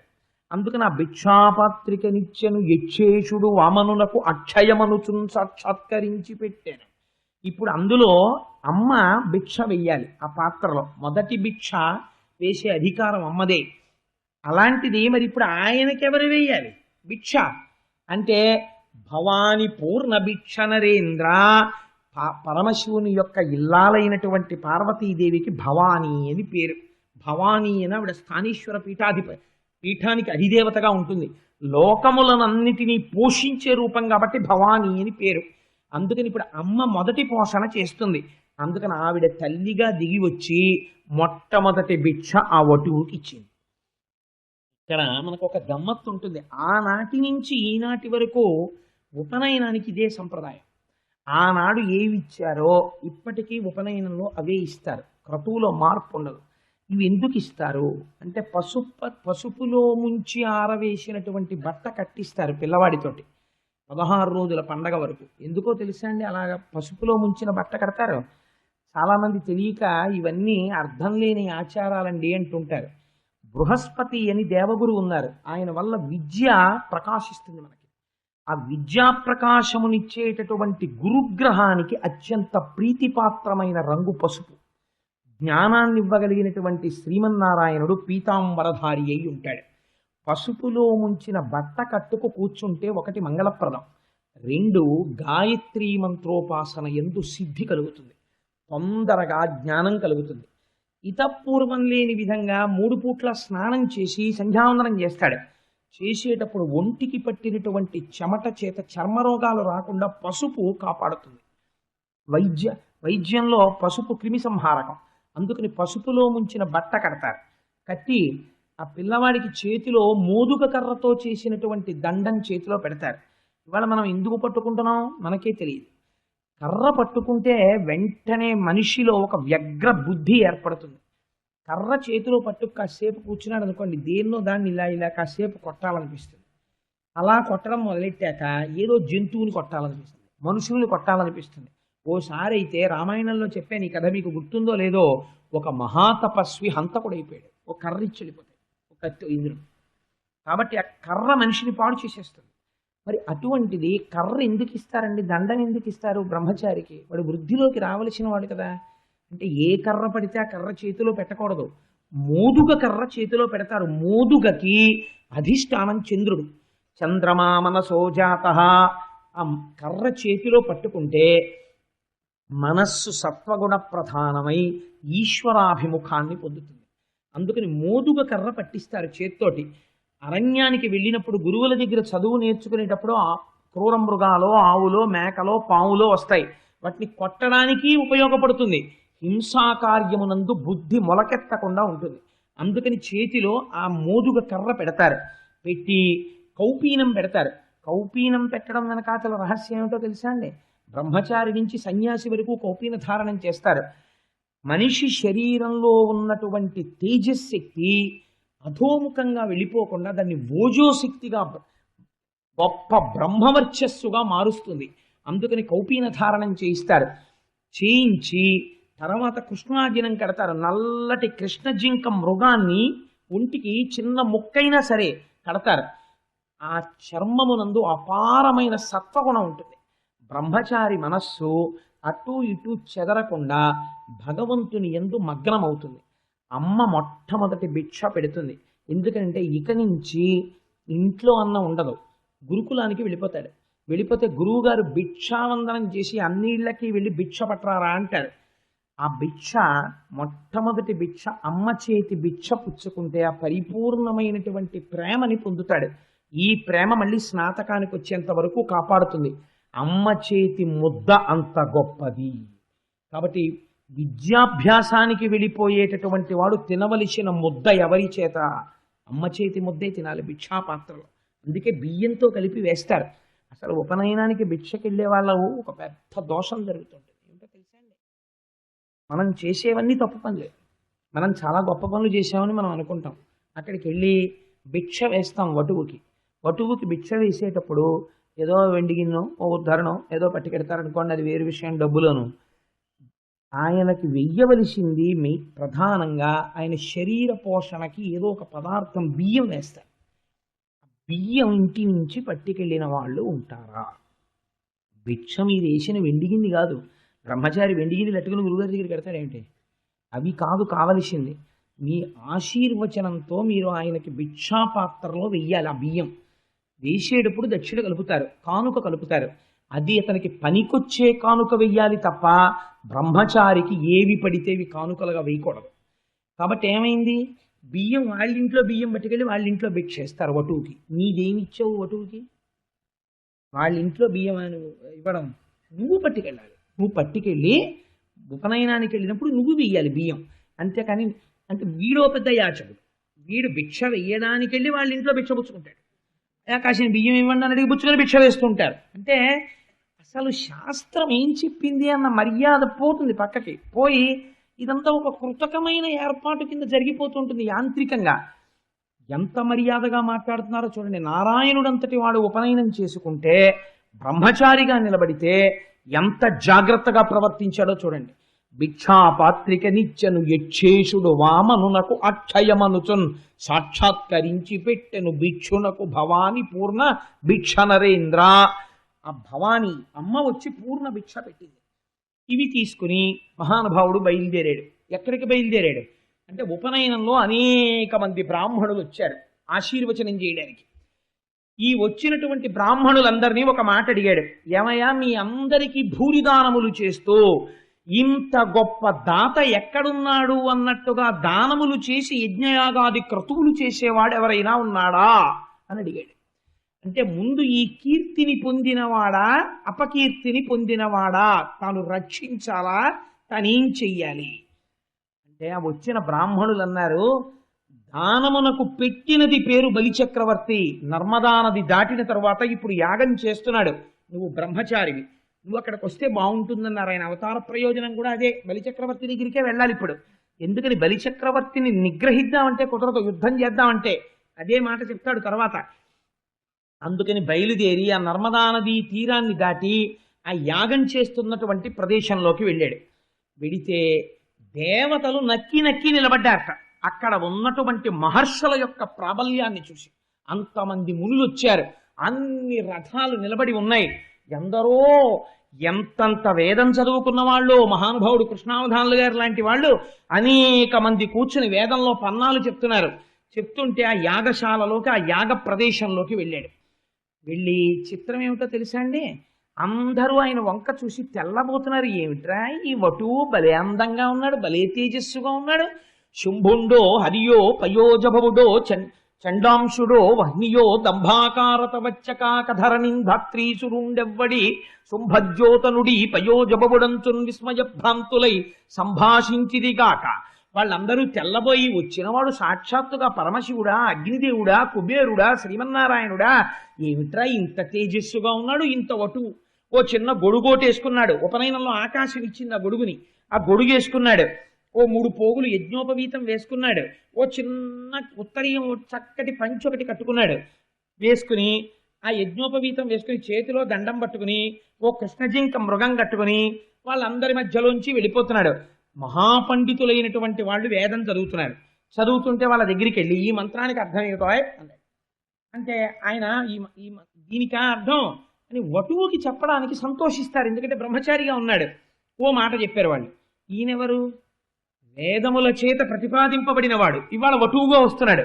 ఆయన అన్నారు, కాదు, నువ్వు చెప్పింది కాదు అర్థం, ఇది అర్థం. అంటే వాళ్ళు హరిపుడుగా, వీడు ఇంకా గురుకుల వాసానికి వెళ్ళాడో లేదో, వీడు అప్పుడే మనకి వేదమంత్రాలు చర్చ చేస్తున్నాడు అని వాళ్ళు తేలిక కదా, శ్రీమన్నారాయణుడని తెలియదు. వాళ్ళు అలా కుదరదయా, ఇది అర్థం అంటే. అలా ఎలా కుదురుతుంది నేను చెప్తాను చూడండి అని మళ్ళీ చెప్తున్నాడు. కొందరితో చర్చించును కొందరితో జటలు చెప్పుగోష్ఠించేయున్ కొందరితో తర్కించును కొందరితో ముచ్చటాడు కొందరు నవ్వన్. ఆ యజ్ఞశాలలో తిరుగుతూ ఒకళ్ళ దగ్గరికి ఎడుతున్నాడు, చర్చ చేస్తున్నాడు. ఒకళ్ళ దగ్గరికి ఎడుతున్నాడు. ఏమండి, మీరందరూ వేద పండితులు బాగా చదువుతున్నారా? సామవేదం ఎక్కడ నేర్చుకున్నారు? మీ గురువులు ఎవరు అంటే, మా గురువుల మహానుభావుడు పల్లెపాలెం వాసి మా గురువు గారు కృష్ణావధానులు గారు అన్నారు. అబ్బో, మహానుభావుడు గొప్ప వేద పండితుడయా, ఆయనకి నమస్కారం. ఇంకొకళ్ళ దగ్గరికి వెళ్ళారు. వాళ్ళు జట చెప్తున్నారు. మనం చెప్పారు కదా సుబ్రహ్మణ్య శర్మ గారు, ఆ జట చెప్తుంటే వాళ్ళ దగ్గరికి వెళ్ళి చాలా బాగుంటుంది ఆ జట, నేను చెప్తానని కూర్చుని వాళ్ళతో పాటు జట చదువుతున్నాడు. ఏమిట్రా ఈ బ్రహ్మచారి, నిన్న ఉపనయనమైంది, పొద్దున్న ఉపనయనమైంది, మధ్యాహ్నానికి వచ్చాడు, మెళ్ళో ఇంకా అలాగే ఉంది, పసుపు బట్టలు కట్టుకుని ఉన్నాడు, ఏమిటి ఇన్ని చెప్పేస్తున్నాడు ఈ పిల్లాడని వాళ్ళందరూ తెల్లబోయి చూస్తున్నారు. అలా కొందరితో చర్చించును కొందరితో జటలు చెప్పుగోష్ఠించేయున్ కొందరితో తర్కించును కొందరితో ముచ్చటాడు కొందరు నవ్వున్. కొందరిని చూసి నవ్వుతున్నాడు. బాగున్నారా అంటున్నాడు. ఈ పిల్లాడి తేజస్సు చూసి, అక్కడ పిల్లలు చూడండి, ఇందాక భగవద్గీత జరుగుతుంటే ఈ ముందు కూర్చున్న వాళ్ళు చాలా మంది వాళ్ళని చూసి ఓ నవ్వేసి ఇలా ఇలా ఇలా ఇలా మురిసిపోతున్నట్లు ఆ పిల్లాడిని చూసి, ఆయన తేజస్సు చూసి వాళ్ళందరూ పొంగిపోయి మురిసిపోయి, అబ్బో ఎంత బాగున్నాడో అని. ఇంత వేదం చెప్పేవాళ్ళు ఓసారి ఆపేసి ఆయన్ని చూసి నవ్వుతున్నారు. నవ్వుతుంటే సంతోషంగా అక్కడి నుంచి బయలుదేరి ఎక్కడున్నాడు బలిచక్రవర్తి అని అడిగాడు. అదిగోనండి అక్కడ కూర్చుని ఉన్నారు వేదిక మీద అన్నారు. వెళ్ళాడు. బలిచక్రవర్తి తన భార్య వింధ్యావళితో కూర్చునున్నాడు. గబగబా దగ్గరికి వెళ్ళాడు. వెళ్ళేటప్పటికి చూశాడు బలిచక్రవర్తి. అమ్మ బాబోయ్, ఏమిటో ఈ చిచ్చర పిడుగులా ఉన్నాడు ఈ పిల్లాడెవరో, వటువు బ్రహ్మచారి, ఇంత తేజస్సుతో వచ్చేస్తున్నాడు అనుకున్నాడు. అంత దూరం నుంచే చూశాడు. తాను బ్రహ్మచారి, రాజుకు ఆశీర్వచనం చేయొచ్చు. అందుకని స్వస్తి జగత్రయీభువన శాసనకర్తకు హాసమాత్ర విధ్విస్త నిలింపభర్తకు నిర్జరీగళన్యస్త సువర్ణ సూత్ర పరిహర్తకు మునీంద్రస్తుత మంగళాధర విధాన విహర్తకు దానవలోక భర్తకున్ అన్నాడు. విశ్వనాథ సత్యనారాయణ గారు వ్యాఖ్యానం చేస్తూ ఓ మాట అన్నారు, ఇలాంటి పద్యాలు పోతన గారి ఘంటంలోంచి తప్ప అన్యులకి రావు ఈ పద్యం రాయడం అన్నారు. స్వస్తి జగత్రయీభువన శాసనకర్తకు హాసమాత్ర విధ్వస్త నిలింపభర్తకు సుధారాపదవ్యవహర్తకున్ మునీంద్రస్తుత మంగళాధర విధాన విహర్తకు. ఎటువంటి మాటలో చూడండి. స్వస్తి అంటే శుభం. ఓహో, నువ్వేనేమిటో బలిచక్రవర్తి అంటే, నువ్వేనేమిటి ఇంద్రుడి పదవిని ఓడగొట్టిన వాడివి, దేవతల్ని అరణ్యాలకి తోసేసిన వాడివి, నువ్వేనేమిటి ఇవాళ ఇంద్ర పదవిలో కూర్చున్నవాడివి, నువ్వేనేమిటి మహాత్ములు చెప్పినటువంటి యజ్ఞయాగాది క్రతువులను చేసేవాడివి, నువ్వేనేమిటి దేవతా స్త్రీల యొక్క మెడలలో ఉన్న మంగళసూత్రములను తెంపగలిగిన మొనగాడివి, నువ్వేనేమిటి బ్రాహ్మణుల యందు అపారమైన భక్తి కలిగిన వాడివి, నువ్వేనేమిటి భూరిదానములు చేసేవాడివి. స్వస్తి స్వస్తి స్వస్తి స్వస్తి జగత్రయీభువన శాసనకర్తకు హాసమాత్ర విధ్విస్త నిలింపభర్తకు. యుద్ధం చేసి గెలవలేదు అమరావతిని, హాసమాత్ర కేవల సంకల్పంతో చటుక్కన సంపాదించేశాడంతే అమరావతిని. అలా సంపాదించిన వాడా స్వస్తి స్వస్తి స్వస్తి. స్వస్తి అంటే శుభం శుభం శుభం అని. అంతరమునందు నేను వచ్చేసాను, ఇంకిక్కడతో స్వస్తి, నువ్వు దిగిపోతావు స్వస్తి. ఇంకిక్కడి నుంచి ఇది మారుతుంది. నేను వచ్చింది ఎందుకో తెలుసా, అతిథికి ప్రమాణం చేశాను, ఇంద్రుడికి రాజ్యం ఇస్తానని, కాబట్టి నువ్వు దిగబోతున్నావు, ఇక్కడతో స్వస్తి. పైకి ఒకటి లోపల ఒకటి, మీరు పట్టుకుంటే ఆయన యందు అసత్యం లేదు. పైకి బ్రహ్మచారి కనుక స్వస్తి వాచకం పలుకుతున్నారు అవతల వాళ్ళకి. అందుకని స్వస్తి జగత్రయీభువన శాసనకర్తకు హాసమాత్ర విధ్వస్త నిలింపభర్తకు. ఎంత ఇష్టం నాకు ఆ పద్యం, అందుకని స్వస్తి చెప్పారు. చెబితే ఆయన అన్నాడు, బలిచక్రవర్తి ముందు ఆయన్ని చూడగానే చాలా గొప్ప ఆశీర్వచనం చేశారని ఇలా నమస్కరించలేదు. బ్రహ్మచారి సభలోకి నడిచి వస్తున్నప్పుడు చక్రవర్తి అయినా సరే వేదిక దిగి ఆహ్వానించారు. బ్రహ్మచారికి ఉన్న శక్తి అటువంటిది. కాబట్టి గబగబా లేచి నిలబడి వింధ్యావళి బంగారు పళ్ళెని తీసుకురా అన్నాడు. అని ఆ బంగారు పళ్ళాన్ని తీసుకొచ్చి ఆ వటువు కాళ్ళ కింద పెట్టి ఉచితాసనం మీద కూర్చోపెట్టి ఆయన పాదములు కడిగాడు. అడిగి తాను తీర్థంగా తీసుకున్నాడు. వింధ్యావళికి తీర్థం ఇచ్చాడు. ఆయన పాదోదకాన్ని శిరస్సున ప్రోక్షణ చేసుకున్నాడు. ప్రోక్షణ చేసుకుని అప్పుడు ఒక మాట అడిగాడు, వడుగా ఎవ్వరి వాడవెవ్వడవు సంవాస స్థలం వెయ్యది ఎడకున్ నీ వరుదెంచుటన్ సఫలమయ్యన్ వంశమున్ జన్మమున్ కడు ధన్యాత్ముడనైతి ఈ మఖము యోగ్యం వయ్యే. ఆయన వడుగా ఎవరి వాడవురా, నువ్వు ఎవరికి పుట్టిన పిల్లవాడివి, నీ తల్లిదండ్రులు ఎవరు, సంవాస స్థలం వెయ్యది, నువ్వు ఎక్కడుంటూ ఉంటావు, ఈ ఎడకు నీ వరుదెంచుటన్ సఫలమయ్యన్ వంశమున్ జన్మమున్ కడు ధన్యాత్ముడనైతి ఈ మకమోయోగ్యం వయ్యే సుహృతంబులయ్య శిఖులున్ కళ్యాణమిక్కాలమున్. నువ్వు రావడమే ఇవాళ ఈ కాలము కళ్యాణప్రదమైపోయింది, మంగళప్రదమైపోయింది. బ్రహ్మచారి నువ్వు వచ్చావు, ఒడుగు చేసుకున్నవాడివి, అందుచేత ఏమైపోయింది ఇవాళ ఇప్పటి వరకు అగ్నిహోత్రం మామూలుగా వెలుగుతోంది, నువ్వు రాగానే ఈ మఖము యోగ్యం వయ్య సుహృతంబులయ్య శిఖులున్, అగ్నిహోత్రం ఇలా ఇలా పైకి లేస్తోంది. ఎందుకని ఒక రహస్యం ఉంది. అగ్నిహోత్రము శ్రీ మహావిష్ణువు ఇద్దరి యందు స్ఫుటంగా కనపడతారు. ఒకటి అగ్నిహోత్రమునందు, రెండు బ్రాహ్మణుని యొక్క ముఖమునందు. కాబట్టి బ్రాహ్మణోస్య ముఖమాసీత్ బాహూరాజన్యకృత ఊరూతదస్య యద్వైశ్య పద్భ్యాగం శూద్రో అజాయత అని విరాట్ రూపము యొక్క వర్ణన పురుష సూక్తం చేస్తుంది. కాబట్టి మహానుభావ, ఈ ఎడకు నీ వరుదించుటన్ సఫలమయ్యన్ వంశమున్ జన్మమున్, మా వంశము నా జన్మ సఫలమైపోయింది. చూడవయా, నువ్వు నడిచొస్తుంటే అగ్నిహోత్రం ఎలా పైకి లేస్తోందో, ఎంత పొంగిపోతోందో. ఈ మఖము యోగ్యం వయ్యే, ఇంతకుముందు 99 యాగాలు చేశాను, ఇది 100వ యాగం. ఈ మఖమే నిజమైనటువంటి యాగం. ఎందుకని, నిన్ను చూస్తుంటే నాకు అలా అనిపిస్తోంది, నువ్వు ఇవాళ వచ్చావు, నా జన్మ ధన్యమైపోయింది, ఈ అగ్నిహోత్రం ధన్యమైపోయింది, ఈ మఖము ధన్యమైపోయింది. అంటే ఆయన అన్నారు, ఒక నవ్వు నవ్వి, పాదోదకం పుచ్చుకున్న తర్వాత అబద్ధం చెప్పాలా నిజం చెప్పాలా? ఆయన ఏం అడుగుతున్నాడు చక్రవర్తిని? నీకేం కావాలని అడగలేదు ముందు వెళ్ళగానే. అబ్బాయి, ఎవరి వాడవు, నువ్వెవరి వాడివి అని అడిగారు. ఎక్కడ నుంచి వచ్చావు, ఎక్కడుంటావు అని అడిగారు. మరి అడిగిన ప్రశ్నలకి చక్రవర్తికి బ్రహ్మచారి జవాబు చెప్పాలి కదండి. జవాబు చెప్పాలంటే ఏమని చెప్పాలి? నేను వైకుంఠవాసిని అని చెప్పాలి, నేను లక్ష్మీదేవి భక్తని అని చెప్పాలి, లేకపోతే ఏదో నేను శ్రీమన్నారాయణుణ్ణి అని చెప్పాలి. ఇవన్నీ చెప్పారనుకోండి ఆయన ఉలిక్కి పడిపోతాడు. కాబట్టి ఇప్పుడు సత్యం చెప్పాలా అసత్యం చెప్పాలా? అసలు అసత్యం అన్న ప్రశ్న శ్రీమన్నారాయణుడి దగ్గర రానిరాదు. ఆయనే సత్యం. సత్యమేవేశ్వరో లోకే సత్యం పద్మాశ్రితా సదా సత్యమూలాని సర్వాణి సత్యాన్నాస్తి పరమం పదం అంటాడు రామచంద్రమూర్తిగా అయోధ్యకాండలో. అటువంటి వాడు అసత్యం పలుకుతాడా? అందుకని ఆయన అన్నాడు, నువ్వు నన్ను 10 మాటలు నువ్వు ఎక్కడుంటావు అంటే నేనేం చెప్పను? నువ్వు ఎవరికి పుట్టినవాడివి, నీ తల్లిదండ్రులు ఎవరు అని 10 మాటలు అడుగుతున్నావు. నువ్వేం చదువుకున్నావు, ఏ వేదం చదువుకున్నావు, ఏ శాస్త్రం చదువుకున్నావు, నీకేం తెలుసు అని అడుగుతున్నావు. నేను ఇవన్నీ ఏమని చెప్పను? కానీ నువ్వు అడిగావు కాబట్టి ఈ ప్రశ్నలకు జవాబు చెప్తాను. ఇది నాకు నిలవని ఏ రీతి పలుకుదు ఒక చోటనక ఎందుండ నేర్తు, ఎవ్వరి వాడనంచే రీతి పలుకుదు నాయంత వాడనై నడువ నేర్తు, ఇది నేర్తు అది నేర్తు అని ఏల చెప్పంగ నేరుపులన్నీయు నేను నేర్తు, ఒరులు నాకు కాదు ఒరులకు నేనవుదు ఒంటివాడ చుట్టమొకడు లేడు, తొల్లి సిరియు కలదు చెప్పెదనాటెంకి సుజనులందు తరచు శుచియుండు అన్నాడు.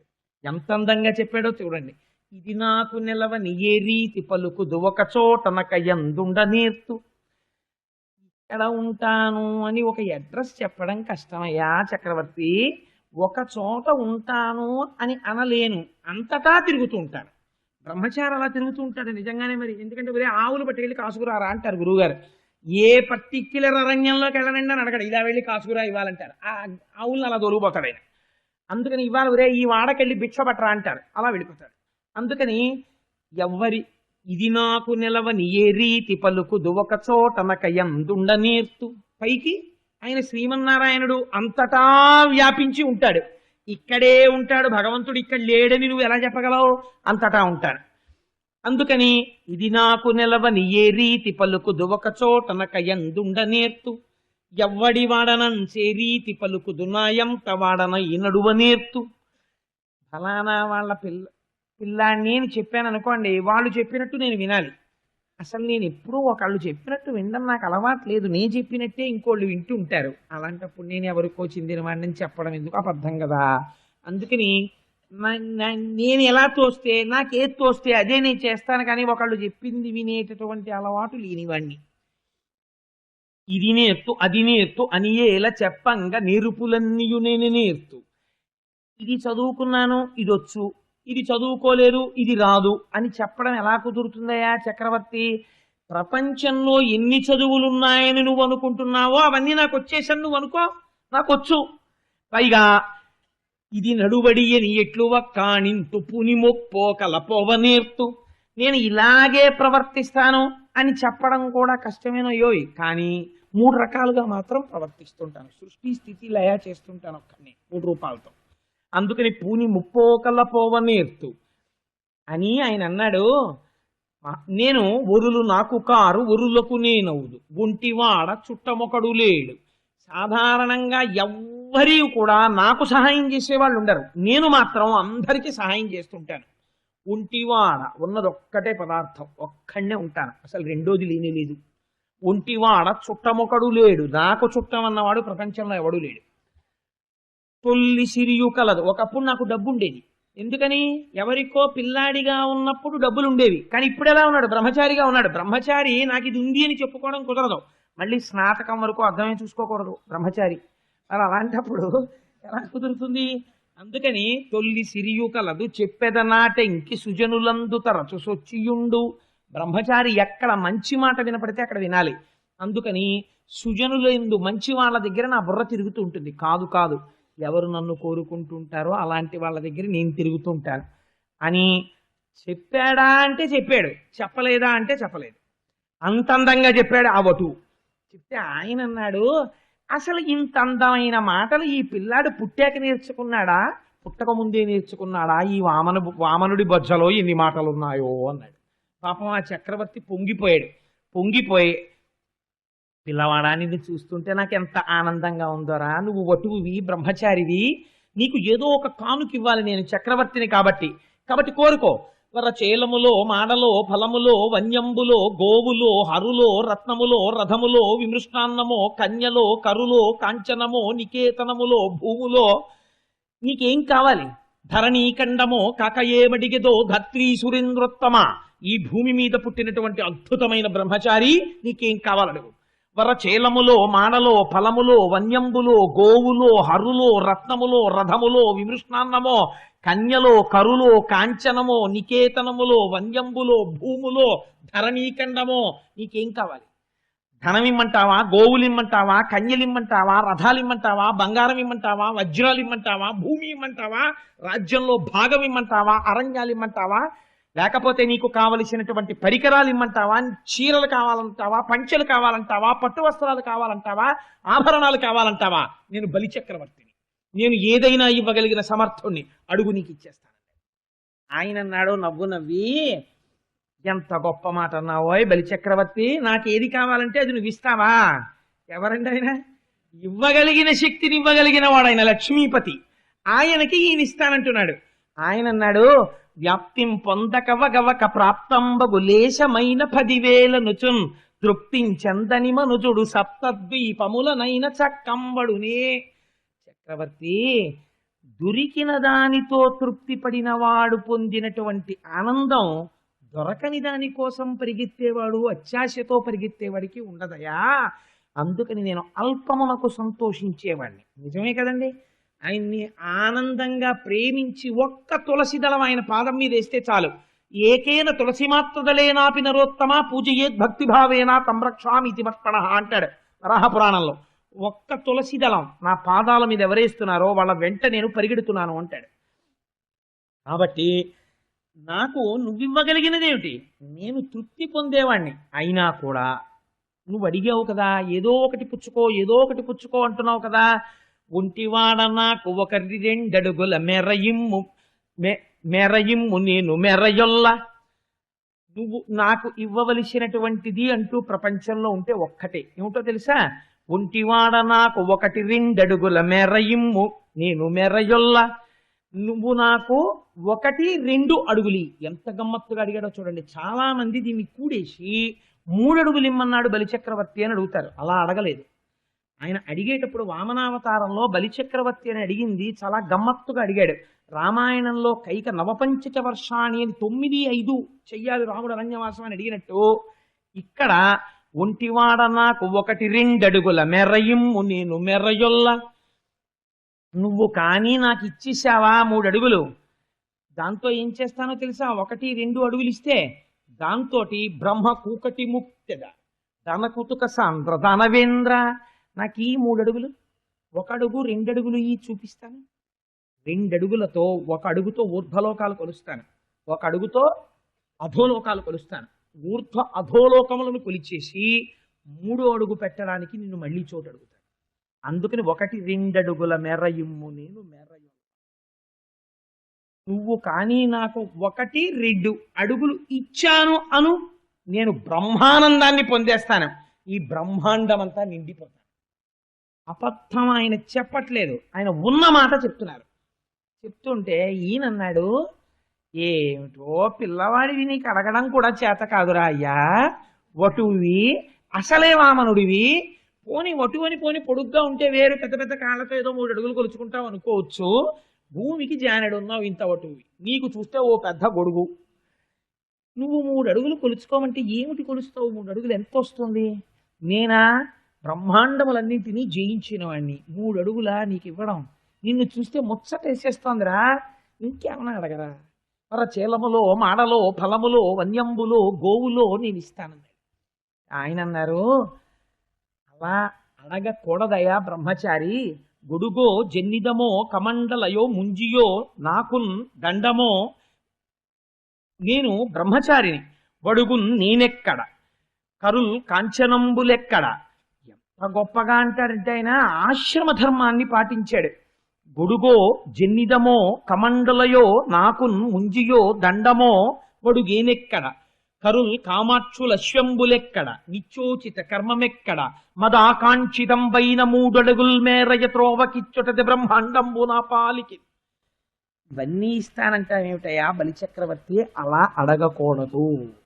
ఏ ఆశ్రమంలో ఉన్నవాడు ఆశ్రమ నియమాన్నే పాటించి పుచ్చుకోవాలి తప్ప తాను ఉన్న ఆశ్రమానికి భిన్నమైన దాన్ని తాను పుచ్చుకోకూడదు. మోదుగ కర్ర పట్టుకున్నాడు బ్రహ్మచారిని గుర్తు, బూడుగ చెట్టు కర్ర పట్టుకున్నాడు గృహస్థని గుర్తు, వెదురు కర్ర పట్టుకున్నాడు సన్యాసిని గుర్తు. దండం పట్టుకునేటప్పుడు కూడా ధర్మం ఉంది. ఏది పడితే అది ఎవరు పడితే వాళ్ళు పట్టుకోవడానికి వీల్లేదు. ఒక్కొక్కరు ఒక్కొక్కటే పట్టుకుంటారు. అందుకని నేను బ్రహ్మచారినైన నన్ను పట్టుకుని మరి చేలములో మాడలో ఫలములో వన్యంబులో గోవులో ఇవన్నీ పుచ్చుకోమంటావేమిటయా? నేను పుచ్చుకోకూడదు. నేనేం పుచ్చుకోవచ్చో తెలుసా? బ్రహ్మచారికి ఇస్తే ఏమి ఇవ్వాలి? బాగా జ్ఞాపకం పెట్టుకోండి. భాగవతంలో మీరు ఉపనయనానికి వెళ్ళినప్పుడు కానుక పట్టుకెడితే ఏం పట్టుకెళ్ళాలి అంటే, గొడుగో జన్నిదమో కమండలయో నాకు ముంజియో దండమో వడుగేనెక్కడ, ఇవి పట్టుకెళ్ళాలి. గొడుగు ఇవ్వాలి బ్రహ్మచారికి. ఎందుకని? అరణ్యంలో వెడతాడు పశువుల వెనకాతల మేపడానికి. ఆ వెళ్ళినప్పుడు గొడుగు వేసుకుని వెడతాడు బ్రహ్మచారి. అందుకని గొడుగు ఇవ్వచ్చు. జన్నిదమో యజ్ఞోపవీతం జీర్ణం అవ్వకూడదు. అందుకని జీర్ణం అయితే వెంటనే మార్చుకోవడానికి ఓ యజ్ఞోపవీతం ఇవ్వచ్చు. జన్నిదమో కమండలయో ఆచమనం చేయడానికి కమండలం ఇవ్వచ్చు. కమండలయో నాకున్ముంజియో దర్భలతో చేసినటువంటి మొలత్రాడు స్నాతకం వరకు విప్పకూడదు. అదే మొలత్రాడు కట్టుకుంటూ ఉండాలి. ఎందుకంటే తనలో ఉన్న వీర్య శక్తి తేజశక్తిగా ఓజశక్తిగా మారాలి. అందుకని దర్భలతో చేసిన మొలత్రాడు కట్టుకుని ఉండాలి బ్రహ్మచారి. అందుకని ముంజియో దండమో నాకు మోదుగ కర్రతో చేసిన కర్ర పట్టుకొచ్చి ఇవ్వచ్చు. అందుకని విశ్వనాథ సత్యనారాయణ గారు వ్యాఖ్య చేస్తూ అన్నారండి, ఈ పద్యాన్ని బలిచక్రవర్తి ఉపాఖ్యానంలో పోతన గారు తప్ప అన్యులు రాయలేరు అన్నారు. ఎంత ఆశ్రమ ధర్మాన్ని ఆవిష్కరించారో చూడండి.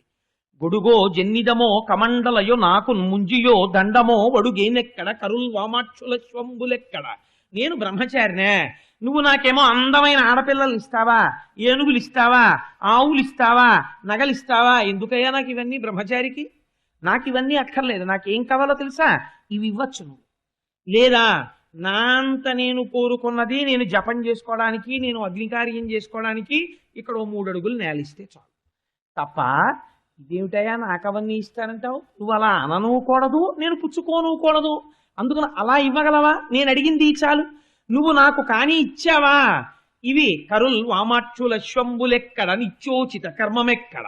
3 పూట్ల సంధ్యావందనం చేసుకుని గురువుగారు చెప్పిన పని చెయ్యాలి నేను. నాకెందుకు ఈ భవంతులవన్నీ? నిత్యోచిత కర్మమెక్కడ మదాకాంక్షితంబైన 3 అడుగుల్ మేరయ త్రోవకిచ్చుటది బ్రహ్మాండంబు నా పాలికిన్. ఏది నేను అడిగిన 3 అడుగులి? అది బ్రహ్మాండం కింద నేను నీకు మార్చి చూపిస్తాను. కాదు, నువ్వు నేను అడిగిన 3 అడుగులి, ఆ 3 అడుగులే నాకు బ్రహ్మాండాలన్నీ పైకి. కాబట్టి ఏమంటున్నాడు? 3 అడుగులు ఇమ్మన్నాడు. అంటే ఆయన అన్నాడు, అయ్యో పాపం పిల్లాడు ఏం తెలియదయ్యా, వటు ఏమిటో 3 అడుగులు పట్టు కూర్చున్నాడు, ఎవరు చెప్పారో ఏమిటో ఈ పిల్లాడికి అని చెప్పి, రమ్మ మానవ కొత్త మల్లెమ్మ నీ వంచితంబు లేదనకిత్తుంచమ్మ అడుగుల ఇటురా నిమ్మాకడు గంగ వలయు నేటికి తడయన్ అన్నాడు. ఓ పిల్లాడా, ఇదిగో బంగారు పాత్ర ఇక్కడ పెట్టాను, ఒటువా వచ్చి నీ 2 పాదాలు అందులో పెట్టు. వింధ్యావళి బంగారు చెంబుతో నీళ్లు పట్టరా పోయి ఆ పిల్లవాడి పాదాలు కడిగేసి వాడికి ధార పోసేస్తాను 3 అడుగులు. నమః అంటూ నీళ్లు విడిచిపెట్టాలి. ఇదం నమమ అంటూను. అందుకని నీళ్లు పట్టరా అన్నాడు. వింధ్యావళి బంగారు చెంబు పట్టుకుని ఆ వటువు వంక చూసి పొంగిపోతూ లోపలికి ఎడుతోంది నీళ్లు పట్టుకొద్దామని. విడుతూ ఉపచారం చేసేటప్పుడు మీరు బాగా జ్ఞాపకం పెట్టుకోండి. నేను చాలా ఇళ్లలో చూస్తూ ఉంటాను. మీరు మీ ఇంటికి వచ్చే అతిథి వేరు, మహాత్ములు వేరు. మహాత్ముల్ని సేవించుకునే అదృష్టం జన్మలో చాలా అరుదుగా వస్తుంది. ఎందుకంటే వాళ్ళు కోరి రారు, వాళ్ళకేం కోరిక ఉండదు కాబట్టి వాడు ఎవరింటికి రాడు. కోరిక లేని మహాత్ముడు వచ్చాడు అనుకోండి, వస్తే ఇంటిలో ఉన్నటువంటి ధర్మపత్ని దానికోసమే నిర్దేశింపబడింది. తన కోడలు కానీ పట్టికెళ్ళి ఆయనకి మంచి నీళ్ళో గ్లాసులు పాలో ఇవ్వాలి. ఎందుకో తెలుసా అండి? లేకపోతే ఈ పుణ్యం పట్టుకెళ్ళిన పని మనిషి ఖాతాకు పడుతుంది, యజమానికి వెయ్యరు. శుశ్రూష పట్టుకెళ్ళిన వాళ్ళ ఖాతాలో పడుతుంది. కాబట్టి ఆయన పుచ్చుకుని తాగాడు అనుకోండి, అది నాకు తెలిసి 1,000,000 జన్మలకి కాపాడుకుంటుంది. ఎందుకంటే ఆయన ఈశ్వరుణ్ణి నమ్మాడు. ఈశ్వరుడు పొందిన తృప్తి కన్నా ఈశ్వరుణ్ణి నమ్ముకున్న వాడికి చేసినటువంటి సేవ చేత ఈశ్వరుడు ఎక్కువ ప్రీతి పొందుతాడు. మీరు అంబరీషోపాఖ్యానంలో దానికి సంబంధించిన వివరణ ఇస్తాను, మీరు విందురు గాని. కాబట్టి ఇప్పుడు ఏమైంది అంటే, వింధ్యావళిని పిలిచాడేమో పరిచారకుడిని, ఎవరక్కడ అని తప్పట్లు కొట్టి వచ్చే 3 నీళ్ళు అట్టండి అనకూడదా? అనకూడదు. బ్రహ్మచారికి దానం ఇస్తున్నాడే, తన భార్యను తీసుకురమ్మన్నాడు. బంగారు పాత్రతో నీళ్లు వెళ్ళింది వింధ్యావళి. ఈలోగా బ్రహ్మచారి బంగారు పాత్రలో పాదాలు పెట్టబోతున్నాడు. శుక్రాచార్యుల వారు పరుగు పరుగును వచ్చారు. విశ్వజిత్ యాగం చేయించి నీకు ఇవాళ ఇంత వైభవం ఇచ్చాను, వచ్చిన వాడెవరో తెలుసా, ఏమైనా మాట ఇచ్చావా అని అడిగాడు. ఇచ్చాను గురువుగారు, 3 అడుగులు అడిగాడండి, ఇస్తానన్నాను అన్నాడు. పంపలు ముంచేశావురా, అడిగేశాడు, నేను అనుకున్నాను నేను వచ్చే లోపల వచ్చేస్తాడని. ఉరే వచ్చినవాడు ఎవరో తెలుసా, శ్రీ మహావిష్ణువురా, లక్ష్మీనాథుడు. ఎందుకు వచ్చాడో తెలుసా, ఒకరికి ఇలా పెట్టడమే తప్ప ఇప్పటి వరకు ఇలా చెయ్యి పెట్టడం నీ దగ్గరే జరుగుతోంది. ఎప్పుడు ఆయన పుచ్చుకోలేదు ఎవరి దగ్గర. ఇవాళ నీ దగ్గర చెయ్యి చాపి దానం పుచ్చుకుంటున్నాడు. ఎందుకు పుచ్చుకుంటున్నాడో తెలుసా, ప్రహ్లాదుడికి నువ్వు మనవడివి, ఆ వంశంలో వాడిని నిగ్రహించాడు. ఒక మహాపురుషుడు వంశంలో ఉంటే ఆ కింద వాళ్ళకి ప్రమాదం ఉండదు. కాబట్టి నీ జోలికి రాలేడు, అందుకని నీతో యుద్ధం చేయడు. చెయ్యకుండా ఇప్పుడు నువ్వు ఇంద్రుడి దగ్గర నుంచి పొందిన రాజ్యాన్ని లాగి ఇంద్రుడికి ఇస్తాడు. అందుకని 3 అడుగులు పుచ్చుకుంటున్నాడు. 3 అడుగులు నివి నేను చెప్తున్నాను నా దివ్య దృష్టితో, ఈ బ్రహ్మాండాలన్నీ నిండిపోతాడు. ఉత్తరక్షణం నిండిపోతాడు. 2 అడుగులతో నిండి 3వ అడుగు ఎక్కడ పెట్టినానని అడుగుతాడు. నీ బుర్ర మీద పెట్టించుకోవాలి నువ్వు. నా మాట విను. నీకొక గొప్ప ధర్మశాస్త్రం చెప్తున్నాను, నేను గురువుని కాబట్టి. తనకు మాలిన దానం గృహస్థు చెయ్యక్కర్లేదు. తను నశించిపోతాను ఈ దానం చేస్తే అని గృహస్థుకి అనిపిస్తే గృహస్థు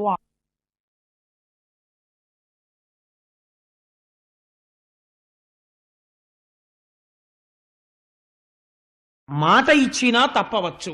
అయినా నేను నీకు ఇంకొక మాట కూడా చెప్తున్నాను.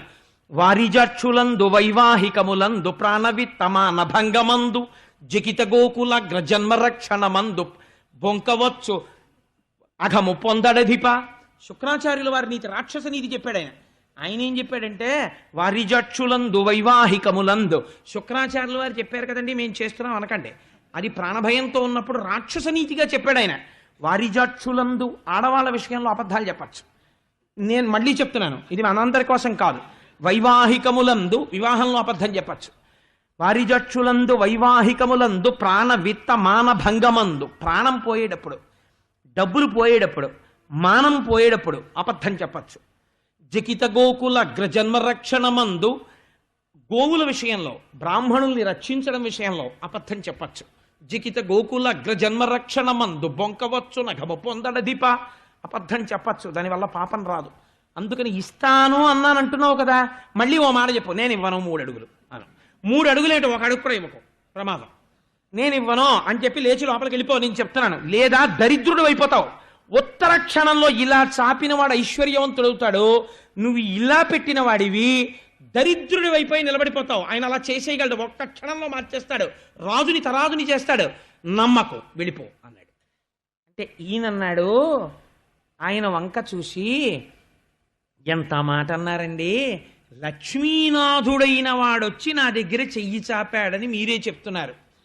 ఆదిన్ శ్రీసతి కొప్పుపై తనువుపై అంశోత్తరీయంబుపై పాదాబ్జంబులపై కపోలతటిపై పాలిండ్లపై నూత్న మర్యాదంచెందుకరంబు క్రిందగుట ఆపైనాకరంబుంటమేల్ కాదే రజ్జము గిజ్జమున్ సతతమే కాయంబు నాపాయమే అన్నాడు. ఓన్లేవయా జన్మలు ఎన్ని జన్మలు ఎత్తాను, ఎవడికైనా దక్కిందా ఈ భాగ్యం? ఆ చేయి ఎటువంటి చేయి? లక్ష్మీదేవి అపాంగై, ఇలా చూస్తే చాలంటారు అందరూ. ఈ చెయ్యి ఎక్కడ పడుతోంది? శ్రీమన్నారాయణుడిది. ఆదిన్ శ్రీసతి కొప్పుపై, అమ్మవారి కొప్పట్టుకుని పువ్వులు బాగా పెట్టుకున్నావు లక్ష్మి అని ఇలా అంటాడు. ఆదిన్ శ్రీసతి కొప్పుపై తనువుపై, ఆవిడ శరీరాన్ని నిమురుతుంది. తనువుపై అంశోత్తరీయంబుపై, ఒక్కొక్కసారి ఆవిడ పవిట పట్టుకుని ఆడుకుంటాడు, గజేంద్ర మోక్షంలో ఆడుకున్నాడు. అంశోత్తరీయంబుపై పాదాబ్జంబులపై, ఒక్కొక్కసారి ఆవిడ పాదాలు పట్టుకుంటాడు. ఎప్పుడు? జలజాతాసనవాసవాది సురభాజ భాజనీయం వైదనచ్చులతాంతాయుధు కన్న తండ్రి శరమచ్చో వామపాదంబునం తొలగంతో చలతాంగి అట్లయగు నాథుల్ నెరముల్ జేజబేరల కంచెందిన కంటలెందునుచిత వ్యాపారముల్ నేర్తురేని నన్ను భవదీయ దాసుని మనంబున నెయ్యపు కింకపూని తాచిన అది నాకు మన్ననయ చెల్వగు నీపద పల్లవంబు మత్తను పులకగ్ర కంటక వితానము సాచిన సుక్కునంచునేన ఎద అలుకమానవు కదారాల కుంతలా అని ఆ రోజు పట్టుకున్నాడు కదా. అందుకని ఆదిం శ్రీసతి కొప్పుపై తనువుపై అంశోత్తరీయంబుపై పాదాబ్జంబులపై కపోల తటిపై అమ్మవారి బుగ్గలు నిమరగలిగిన చెయ్య పాలిండ్లపై నూత్న మర్యాదంచెందు కరంబు క్రిందకుట.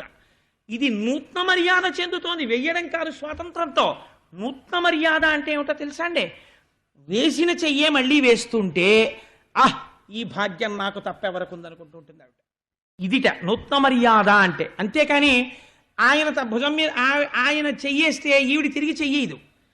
ఏమదృష్టం, ఇలా నా స్వామి చెయ్యి ఎవరి మీద పడుతుంది, నా మీద పడుతుంది అని పొంగిపోతుందట వేసినప్పుడల్లా చేతిని. అలా లక్ష్మీదేవిని పొంగిపోయేటట్టు చెయ్యగలిగిన చెయ్య ఇన్ని కోట్ల మంది ఏ తల్లి అనుగ్రహానికి చూస్తున్నారో ఆ తల్లి ఆ చెయ్యి పడితే పొంగిపోయే చెయ్యి, దేవదానవుల్ని శిక్షించిన చెయ్యి, భక్తుల కోర్కెలు తీర్చిన చెయ్యి, ఎందరో దానవులను సంహరించిన చేయి, సుదర్శన చక్రమునకు అలవాలమైన చేయి, పాంచజన్యమును పట్టుకునే చేయి. ఏ చేయి ఇలా వరదముద్ర చూపిస్తే భక్తులకి ధైర్యం కలుగుతుందో అటువంటి చేయి భిక్ష కోసమని కింద నిలబడుతోంది. నా చేయి పైనవుతోంది.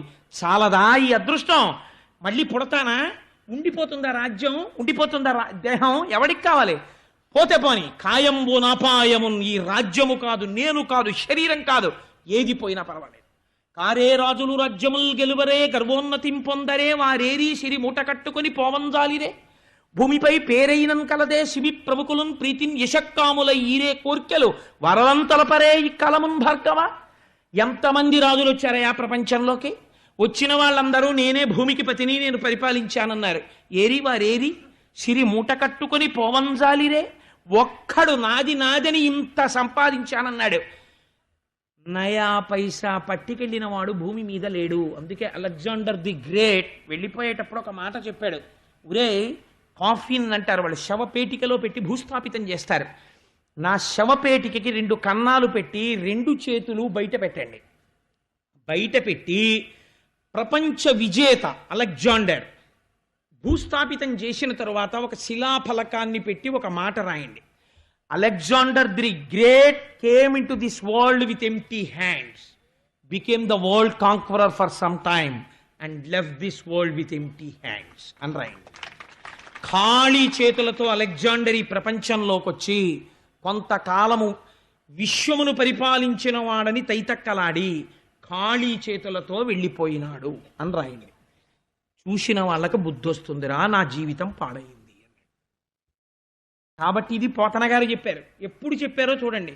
కారే రాజులు రాజ్యముల్ గెలువరే గర్వోన్నతిం పొందరే వారేరి సిరి మూట కట్టుకొని పోవంజాలిరే భూమిపై పేరైనం కలదే శిబి ప్రముఖులను ప్రీతిన్ యశక్కాముల ఈరే కోర్కెలు వరలంతలపరే ఈ కాలమున్ భార్గవ.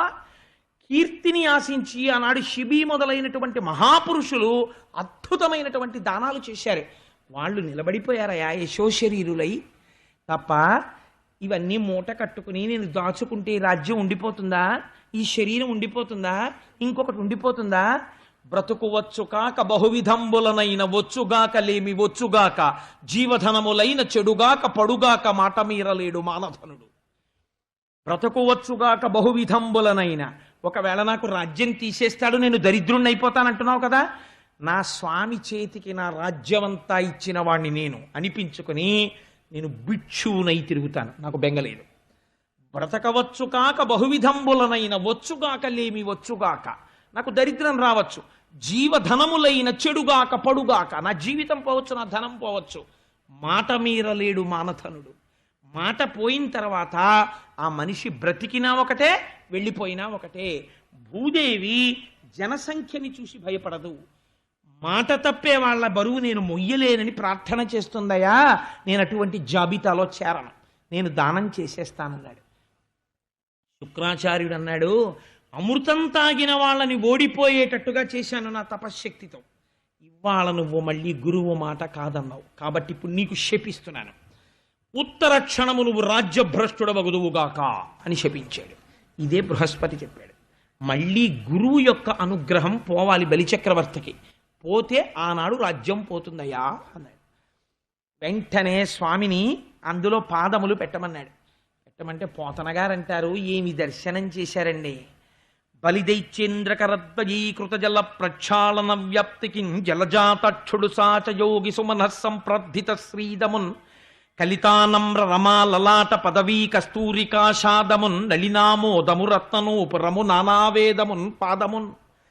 వచ్చి పళ్ళెంలో కాళ్ళు పెడదామని కుడికాలు ఇలా పైకెత్తేట, కుడిపాదాన్ని ఎత్తేసరికి బలిచక్రవర్తి కింద కూర్చుని చూస్తున్నాడు ఆ పాదం వంక. ఆ పాదం రేఖా మజధ్వజ సుధాకలశాత పత్ర వజ్రంకుశాంబుర్హకల్పక శంఖ చక్రై భవ్యైరలంకృత తలౌ పరతత్వ చిహ్నై శ్రీవేంకటేశ చరణౌ శరణం ప్రపత్యే. ఆ పాదము యొక్క కింద ధ్వజరేఖ, అమృతపాత్ర, నాగలి ఇలాంటి దివ్యమైనటువంటి చిహ్నములు కనపడ్డాయి. ఎర్రటి అరికాలు, పైకి నల్లటి పాదం. ఏ వేదమును చదువుకుని ఆమ్నాయం చేస్తారో అటువంటి వేదము ఆయన కాలి అందెగా మారి అలంకరింపబడి ఉన్నదిట. బ్రహ్మచారిగా ఉన్న నిద్ర లేవగానే శ్రీ మహావిష్ణువు యొక్క పాదముల దగ్గర వంగి లక్ష్మీదేవి నమస్కరించడంలో లక్ష్మీదేవి నొసట ఉన్నటువంటి కస్తూరి తిలకం ఆయన పాదము మీద ముద్రపడి ఉందిట. అటువంటి పాదాన్ని దగ్గర నుంచి బలిచక్రవర్తి చూశాట. బలిదైచ్చేంద్రకరద్వయీకృత జల ప్రక్షాళన వ్యాప్తికిన్ జలజాతక్షుడు సాచి సుమన యోగి సుమన సంప్రద్ధిత శ్రీదమున్. మహాయోగులైన వాళ్ళు ఇక్కడ దర్శనం చేసి పొంగిపోయి జన్మ పరంపరల నుంచి గట్టెక్కేటటువంటి భవసాగరమును దాటించగలిగిన ఓడయైన పాదం ఏదున్నదో ఆ పాదమును చూశాడు. చూసి కస్తూరికాషాదమున్ నళినామోదము రత్ననోపురము నానావేదమున్ పాదమున్. ఇంకా బ్రాహ్మీ ముహూర్తంలోనే సప్తర్షుల చేత పూజింపబడిన తామరల చేత సుగంధమును పొందిన పాదమును చూసేట. చూసి పొంగిపోయి బంగారు పాత్ర ముందుకి జరిపాడు. అందులో కుడికాలు ఉంచి ఎడమకాలెత్తి అందులో పెట్టేట. రెండు పాదాలు చూసి ఆహా ఏమి భాగ్యం రానా భాగ్యం, ఎవరు కడగగలరు ఈ పాదాల్ని? ఈ పాదాలు ముట్టుకోగలిగిన వాడెవరు? బ్రహ్మ కడిగిన పాదము, బ్రహ్మము తానిని పాదము. ప్రేమతో శ్రీసతి పిసికిడి పాదము, బలితల మోపిన పాదము అని అన్నమయ్య కీర్తించబోతున్నాడు. అటువంటి పాదం ఈ పాదం. నా చేతులతో కడుగుతున్నా, ఆయన చేతి మీద చెయ్యి పెట్టబోతున్నా, ఆయన పాదాలు నా తల మీద పెట్టుకోబోతున్నా. నాకన్నా ధన్యుడెవరి ప్రపంచంలో? పోతే పోనీ ఈ కాయం నాకు గొడవలేదు, ఇంకా నా దరిద్రం వదిలిపోయింది, ప్రపంచంలో ఎవడూ పొందలా ఈ కీర్తి, నేను పొందుతున్నానన్నాడు. వింధ్యావళి పోయి నీళ్ళన్నాడు. పైకి చూశాడు, ధర్మం తప్పకూడదు, బ్రాహ్మణుడిగా చూస్తున్నాడు. విప్రాయ ప్రకటవ్రతాయ భవతే విష్ణుస్వరూపాయతే తత్ప్రామాణ్య విదే త్రిపాదస్య ధరణిం దాస్యామి యంచున్ క్రియాక్షిప్రుండై ధనుజేశ్వరుండు వడుగున్ చేసాచి పూజించి బ్రహ్మప్రీతం అని ధారబోసే భువనం ఆశ్చర్యమం పొందగాన్. ఏమి పద్యాలు వేశారో పోతన గారు. విప్రాయ ప్రకటవ్రతాయ భవతే విష్ణుస్వరూపాయతే. నాయన బ్రాహ్మణ రూపంలో ఉన్న బ్రహ్మచారి వటువా, శ్రీ మహావిష్ణు స్వరూపుడా, నా ఇంటికి నువ్వు నడిచొచ్చావా? నా దగ్గర దానం అడిగావా? ఎంత అదృష్టవంతుడయ్యా, ఇదిగో నీకు దానం ఇచ్చేస్తున్నాను అని కాళ్ళు కడిగి ఆ నీళ్లు తలన చల్లుకొని సమస్త బ్రహ్మాండములలో ఉన్న దేవతలు నిలబడిపోయారట. నిలబడిపోయి ఏం ఆశ్చర్యం రా, ఇవాళ లక్ష్మీపతి దానం పొందుతున్నాడు, చూడండి చూడండి అని చూస్తున్నారట. తెలిసి దానం ఇచ్చేస్తున్నాడు, తను పతనం అయిపోతానని తెలిసి ఇచ్చేస్తున్నాడు. ఏమి పూనిక ఈ బలిచక్రవర్తిదని శుక్రాచార్యుల వారు చూస్తున్నారు. కమండలంలో నీళ్లు పోస్తోంది వింధ్యావళి. పోస్తుంటే శుక్రుడు చూశాడు, ఇంకా తాపత్రయం, అయ్యో అయిపోతోంది, పోసేస్తున్నాడు. నీటి ధార విడిచిపెట్టాడా? శుక్రాచార్యులు వారు అనుకుంటున్నారు మనసులో, మునిజన నియమాధారను జనితాసుర యువతి నేత్రజన కళధారన్ ధనుజేంద్ర నిరాధారను వనజక్షుడు గొనియ బలి వివర్జిత ధారన్. ఈ ధార వింజావళి పోస్తున్న నీరు మామూలు నీరు కాదు, పోసేస్తున్నాడు, ధార పోసేస్తున్నాడు. ఈ నీరు శ్రీ మహావిష్ణువు చేతిలోకి పడిపోయిందా? ఈ నీరేమైపోతుంది? మునిజన నియమాధారను, మహర్షులందరి యొక్క నియమములను పాటింపచేసి రక్షించగలిగిన ధార. మునిజన నియమాధారను జనితాసుర యువతి నేత్రజన జలకణధారన్. కొద్దిసేపట్లో అనేక మంది రాక్షస స్త్రీలు ఏడుస్తుంటే భర్తలు మరణించారని వాళ్ళ కన్నులంబట కారబోతున్నటువంటి కంటి ధార ఈ ధార. జనితాసుర యువతి నేత్ర జలకణధారన్ ధనుజేంద్ర నిరాధారను. రాక్షసులకి ఆధారము లేని రీతిలో చేసి వేయగలిగినటువంటి నిరాధార ఈ నీటి ధార. ఇటువంటి ధార పోసేస్తున్నాడు బలిచక్రవర్తి. అయ్యో అని ఆ ధార పడకుండా చెయ్యడానికి కమండల తొండానికి అడ్డుపడ్డాడు సూక్ష్మరూపంలో వెళ్ళి. అరే ఏమి నీళ్లు తేలేదా అన్నాడు బలిచక్రవర్తి. తెచ్చానండి, పట్టలేదు నీళ్లు అంది ఆవిడ. నీరు పడకపోతే దానం పూర్తవదు. నవ్వాడు స్వామి. చేతిలో దర్భలు ఉన్నాయి, చేతిలో దర్భలు పట్టుకుంటారు అమృత శక్తి. ఒక దర్భ తీసి ఏదో అడ్డుపడినట్టుందమ్మా అని ఒక్కసారి ఆ కమండలం యొక్క తొండంలోకి చూసి శుక్రాచార్యుల వారు సూక్ష్మ రూపంతో 2 కళ్ళు పెట్టుకుని చూస్తున్నాడు, పడుతోందేమో నీటి ధారని చూసి ఆ కమండలంలోకి దర్భ పెట్టి ఒక్క పోటీలా పొడిచాడు, ఏదో అడ్డుపడిందమ్మా అని. పొడిచేటప్పటికీ ఆ కమండలానికి అడ్డుపెట్టి కన్ను పెట్టి చూస్తున్న శుక్రుడి కంట్లో గుచ్చుకుని ఒక కన్ను పోయి బయటపడ్డాడు శుక్రాచార్యుల వాడు. పడగానే నీటి ధార పడిపోయింది.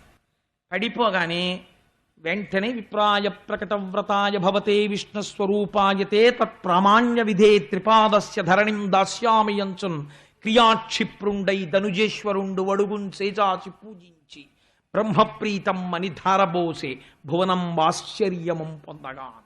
ఆ చేయి పట్టుకుని పూజించి, ఏమి భాగ్యం అండి నిజంగా. ఆ కంకణములు మెరిసిపోయే చేతిని తన 2 చేతులతో పట్టుకుని కళ్ళకద్దుకుని, స్వామి ఈ చేతులు కదా లోకరక్షణ చేసే చేతులు అని ఆ నీటి ధార పడుతుంటే తుభ్యం నమః అంటూ చతుర్థి విభక్తి వేసి దానం చేసేసాడు. దానం చేసేయగానే తెలుసు ఆయన నారాయణుడే. ఇప్పుడు ఆయన ఒక మాట అడిగారు. దానం పుచ్చుకున్నవాడు భూదానం పొందితే కొలిచి చూసుకోవాలి. ఎక్కడో స్థలం కొని యజమాని వెళ్ళి కొన్న రోజున భూమిని తొక్కలేదనుకోండి, చెప్పులు లేకుండా తొక్కాలి. ఆ భూమిని తొక్కలేదనుకోండి భూమి యొక్క ఆగ్రహమునకు గురవుతాడు. అందుకని తొక్కి చూసుకోవాలి ఒకసారి యజమాని. అదొక పెద్ద నియమం ఉంటుంది. దానం పుచ్చుకున్నా భూమి కొనుక్కున్నా అక్కడికి వెళ్ళి ఒకసారి తొక్కాలి ప్రయత్నపూర్వకంగా. అందుచేత ఒకసారి 3 అడుగులు కొలిచి చూసుకోవాలంటే తొక్కి చూసుకోవాలి. కాబట్టి ఇప్పుడు ఏమయ్యా 3 అడుగులు దానం చేశావు కదా కొలుచుకోనా అన్నాడు. అయ్యో కొలుచుకోండి అన్నాడు. అనగానే ఇప్పుడు 3 అడుగులు కొలవాలి. అందుకని ఏమడిగాడు? అడిగినప్పుడే ఒంటివాడ నాకు 1-2 అడుగుల మెరయిమ్ము నేను మెరయొల్ల. 1 2 అడుగులని కదా అడిగాడు. అందుకని వెంటనే పెరిగిపోవడం మొదలుపెట్టాడు. ఇప్పుడు ఈ పాదాలతో కొలిచి చూసుకోవాలి భూమిని. అందుకని ఇంతంతైవటుడింతయై మరియుతానింతై అభోవీధిపై అంతైతో అని తోయదమండలగ్రమున కల్లంతై ప్రభారాశిపై అంతై చంద్రునకంతయై ధ్రువునిపై అంతై. ఎంత పెరిగి పోతన గారి రచన వైశిష్ట్యం ఏమిటో తెలుసా అండి? మనం పెరిగేటప్పుడు మాట చెప్తాం, ఎంతరా అన్నాం అనుకోండి, అంత అంత ఇంత అంటూ ఉంటాం. పద్యం అలాగే పడింది. అంటే ఆయన ఇక్కడ దర్శనం చేస్తున్నారు. ఇంతంతైవటుడు ఇంతయై మరియుతానింతై అభోవీధిపై అంతై తోయదమండలగ్రమున కల్లంతై ప్రభారాశిపై అంతై చంద్రునకంతయై ధ్రువునిపై అంతై మహర్వాటిపై అంతై సత్యపథోన్నగుచు బ్రహ్మాండ అంత సంవర్తి అయి. ఇన్ని మాటలు అంతై అంతై అంతై అన్న మాట యతిప్రాసలకి కట్టుబడిపోయిందో చూడండి. ఇది పలికెడిది భాగవతమట పలికించు విభుండు రామభద్రుండట నే పలికిన భవహరమగునట పలికెద వేరొండుగాధ పలుకగనేలా అంటే అటువంటి వృత్తం పడింది పోతన గారికి. అందుకని ఇంతంతై వటుడింతయై మరియుతానింతై అభోవీధిపై అంతై తోజదమండలగ్రమున కల్లంతై ప్రభారాశిపై అంతై. పెరిగిపోతుంటే ఇంతగా వచ్చిన పొట్టి వామనుడు అలా అలా ఇంతై ఇంతై ఇంతై పెరుగుతున్నాడు. సత్యలోకానికి వెళ్ళాడు, సత్యలోకం దాటిపోయాడు, ఇంకా పైకి వెళ్ళిపోయాడు. ఆ పైన ఉండేటటువంటి సూర్యమండలాన్ని దాటిపోయాడు, ధ్రువమండలాన్ని దాటిపోయాడు, ఆ పైన ఉన్న మహర్లోకం దాటిపోయాడు, ఊర్ధ్వలోకాలు దాటిపోయాడు. సహస్రశీర్ష పురుష సహస్రాక్ష సహస్రపాత్ స భూమిం విశ్వతో వృత్వా అత్యతిష్ట దశాంగుళం. ఈ బ్రహ్మాండాలు ఎంతవరకు ఉన్నాయో అంతకన్నా 10 అంగుళాలు పైకి పెరిగిపోయాడు. ఇలా ఎక్కడ వేలు పెడితే సూది మోపడానికి వీలు లేనంతగా దేవతలలో, పితృదేవతలలో, పక్షులలో, ధర్మములో, అధర్మములో, మృత్యువులో, లోకములలో, నీటిలో, భూమిలో, అగ్నిలో నిలబడిపోయాడు. నిలబడిపోతే ఎలా ఉందా స్వరూపం?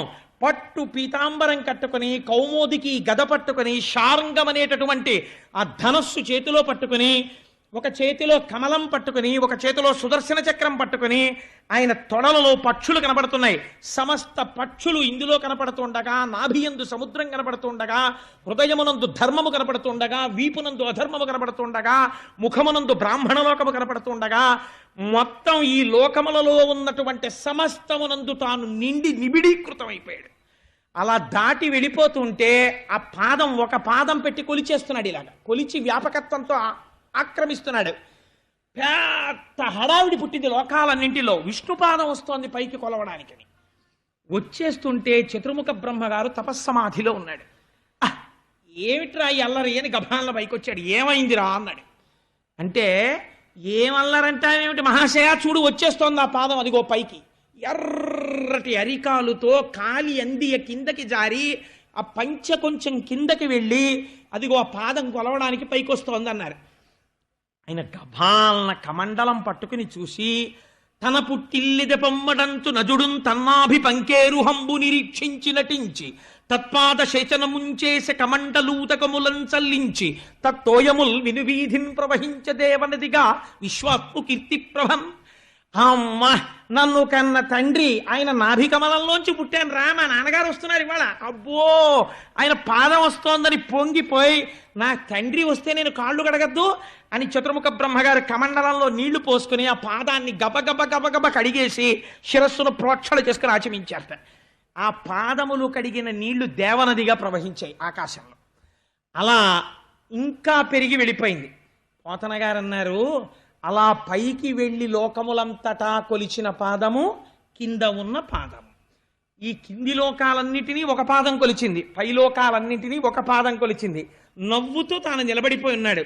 ఇట్లాంటి మూర్తిని చూసి, 2 పాదాలు చూసి పోతన గారు అంటారు, ఒక పదము కింద నుర్వి పంకజమునంటుకొన్న పంకజము పోలే, ఒక పాదం కింద ఉన్నటువంటి ఈ భూమి అంతా కూడా చూస్తే ఎలా ఉందంటేట, తామర పువ్వుని బోర్లు ఇస్తే దానికి కొద్దిగా బురదంటుకుంటే ఎలా ఉందో అలా ఉందిట ఆ భూమి. ఒక పాదము ఇలా తామర పువ్వులా పైకెక్కితే అది పైన తేటు రీతి వెలిసే నృప, ఒక పద్మము మీద కందిరీగా వాళ్తే ఎలా ఉంటుందో ఆకాశం అలా ఉందిట. 2 పాదాలు 2 తామర పువ్వుల్లా ఉన్నాయిట. భూమి బురదలా ఉంది, ఆకాశం తేనెటీగలా ఉంది. అలా 2 పాదాలతో ఉంటే ఇలా పెరిగిపోతున్న వామనమూర్తిని ఇక్కడ దర్శనం చెయ్యాలి కదా. మరి ఇక్కడ దర్శనం చెయ్యడం కోసమని పోతన గారు చేసిన ప్రయోగం అనితర సామాన్యమైన ప్రయోగం ఒకటి చేశారు. ఒక రైలు చాలా వేగంగా వెళ్ళిపోతోంది అనుకోండి, ఎంత వేగంగా వెళుతోంది అని అడిగారు అనుకోండి. ఇంకొక వేగంగా వెళ్ళిపోతున్న రైలు ఇలా వెళ్ళిపోతోంది అనుకోండి, ఏది వేగంగా వెళుతోంది చెప్పలేం. కానీ ఒక రైలు ఆగిపోయింది అనుకోండి, 2వ రైలు వెళ్ళిపోతోంది అనుకోండి, ఆగిపోయిన రైలుతో పోల్చి వెళ్ళిపోతున్న రైలు యొక్క వేగాన్ని చెప్పచ్చు. మనం చిన్నప్పుడు కాలము వేగము లెక్కలు చేశాం కూడా. అందుకని ఇప్పుడు పోతన గారు అన్నారు, రవిబింబంబుపమింప పత్రమగు ఛత్రమై శిరోరత్నమై శ్రవణాలంకృతయై గళాభరణమై సవర్ణ కేయూరమై చివిమత్ కంకణమై కటిస్థల ముదంచద్ఘంటయై నూపుర ప్రవరంబై పదపీఠమై వటుటుదా బ్రహ్మాండమున్ నిండుచోన్. మొట్టమొదట వామనమూర్తి ఇలా పెరగడం మొదలు పెట్టగానే సూర్యబింబం ఆకాశంలోది రవిబింబంబుపమింప పత్రమగు ఛత్రమై, సూర్యుడు గుండ్రంగా ఉంటాడు, అన్ని గుండ్రంగా ఉన్నవే చూపిస్తారు.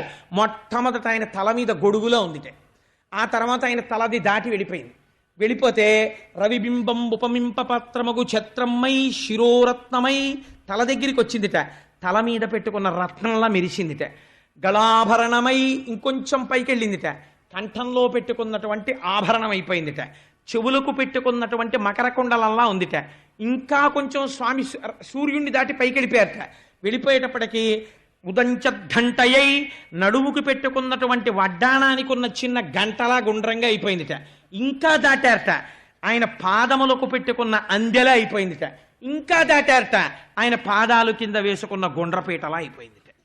అంటే ఇప్పుడు ఒక సూర్యబింబం గొడుగులా మొదలుపెట్టి రవిబింబంబుపమింప పత్రముగు ఛత్రమ్మై శిరోరత్నమై శ్రవణాలంకృతియై గళాభరణమై సవర్ణ కేయూరమై చివిమత్కంకణమై కటిస్థల ముదంచద్ఘంటయై నూపుర ప్రవరంబై పదపీఠమై వటుడుదా బ్రహ్మాండమున్ నిండుచోన్. బ్రహ్మాండములంతా నిండిపోయిన వామనమూర్తికి సూర్యుడు ఇలా మారిపోయాట. అలా నిండిపోయాడు లోకమంతా. నిండిపోయి 2 అడుగులతో కొలిచాను, ఇంకా 3వ అడుగు రావాలి నాకు అని మళ్ళీ వామనమూర్తి అయిపోయాడు.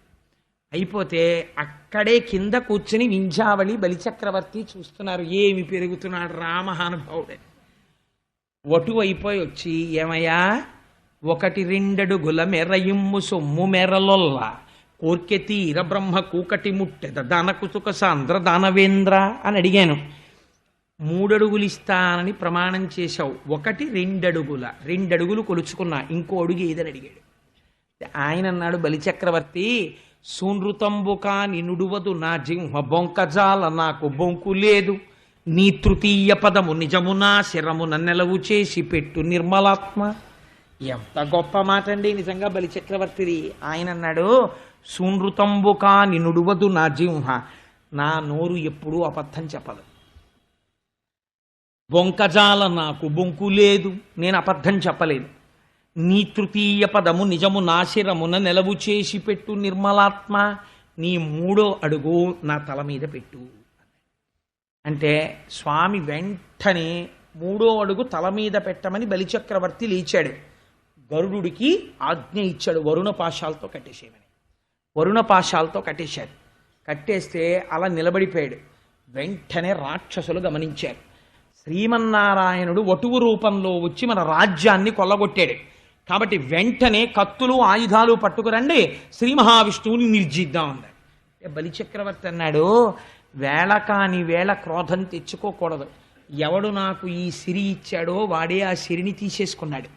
కాబట్టి మీరందరూ ప్రశాంత మనస్కులై ఉండండి, ఎవ్వరూ యుద్ధం చేయకండి అన్నాడు.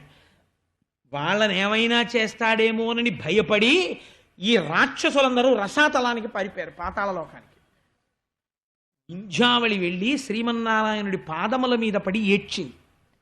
స్వామి, నా భర్తకి వచ్చిన వాడెవరో తెలుసు, రాజ్యము పోతుందని తెలుసు, తెలిసి కూడా దానం చేశాడు. దానం చేస్తే నువ్వు వరుణ పాశాలతో కట్టి నించోపెట్టావు నా భర్తని.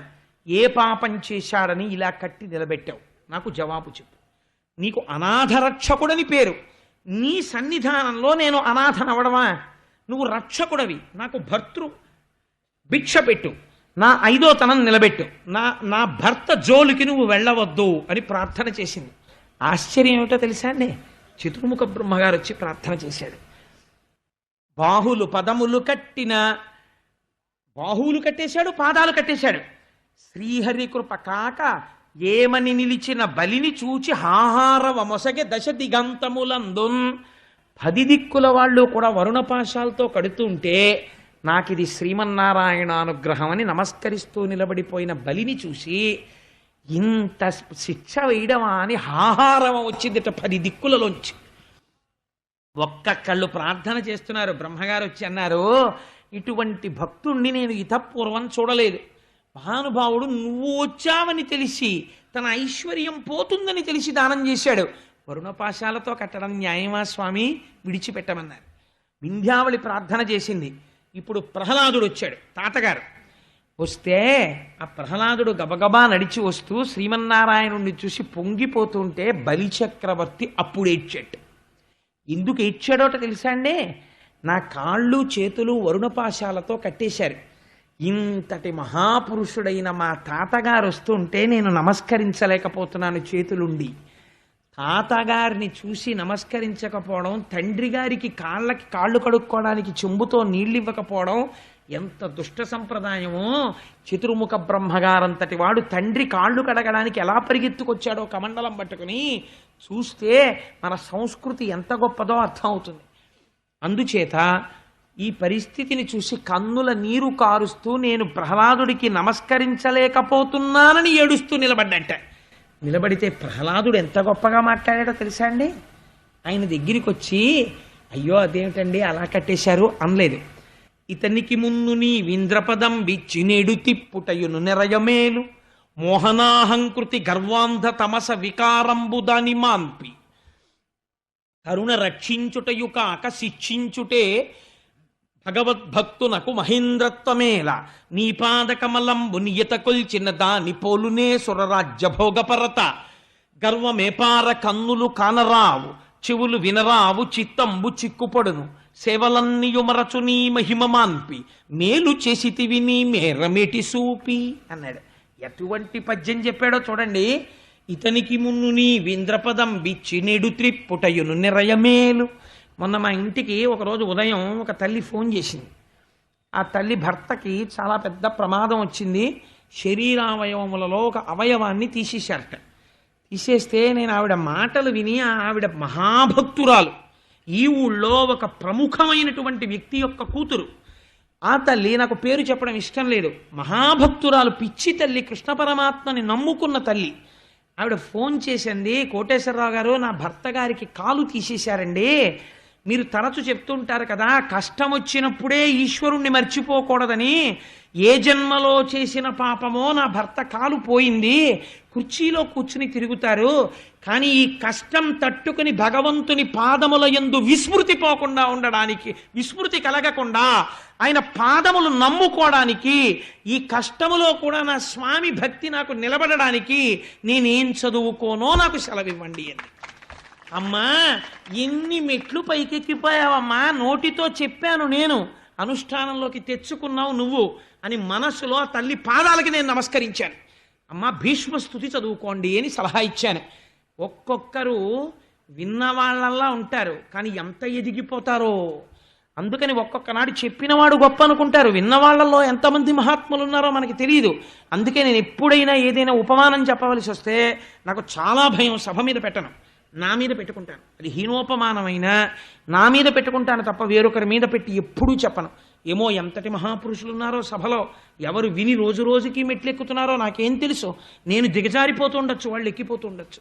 ఈశ్వరానుగ్రహం వల్ల నేను అలా దిగజారకూడదని కోరుకుంటున్నాను.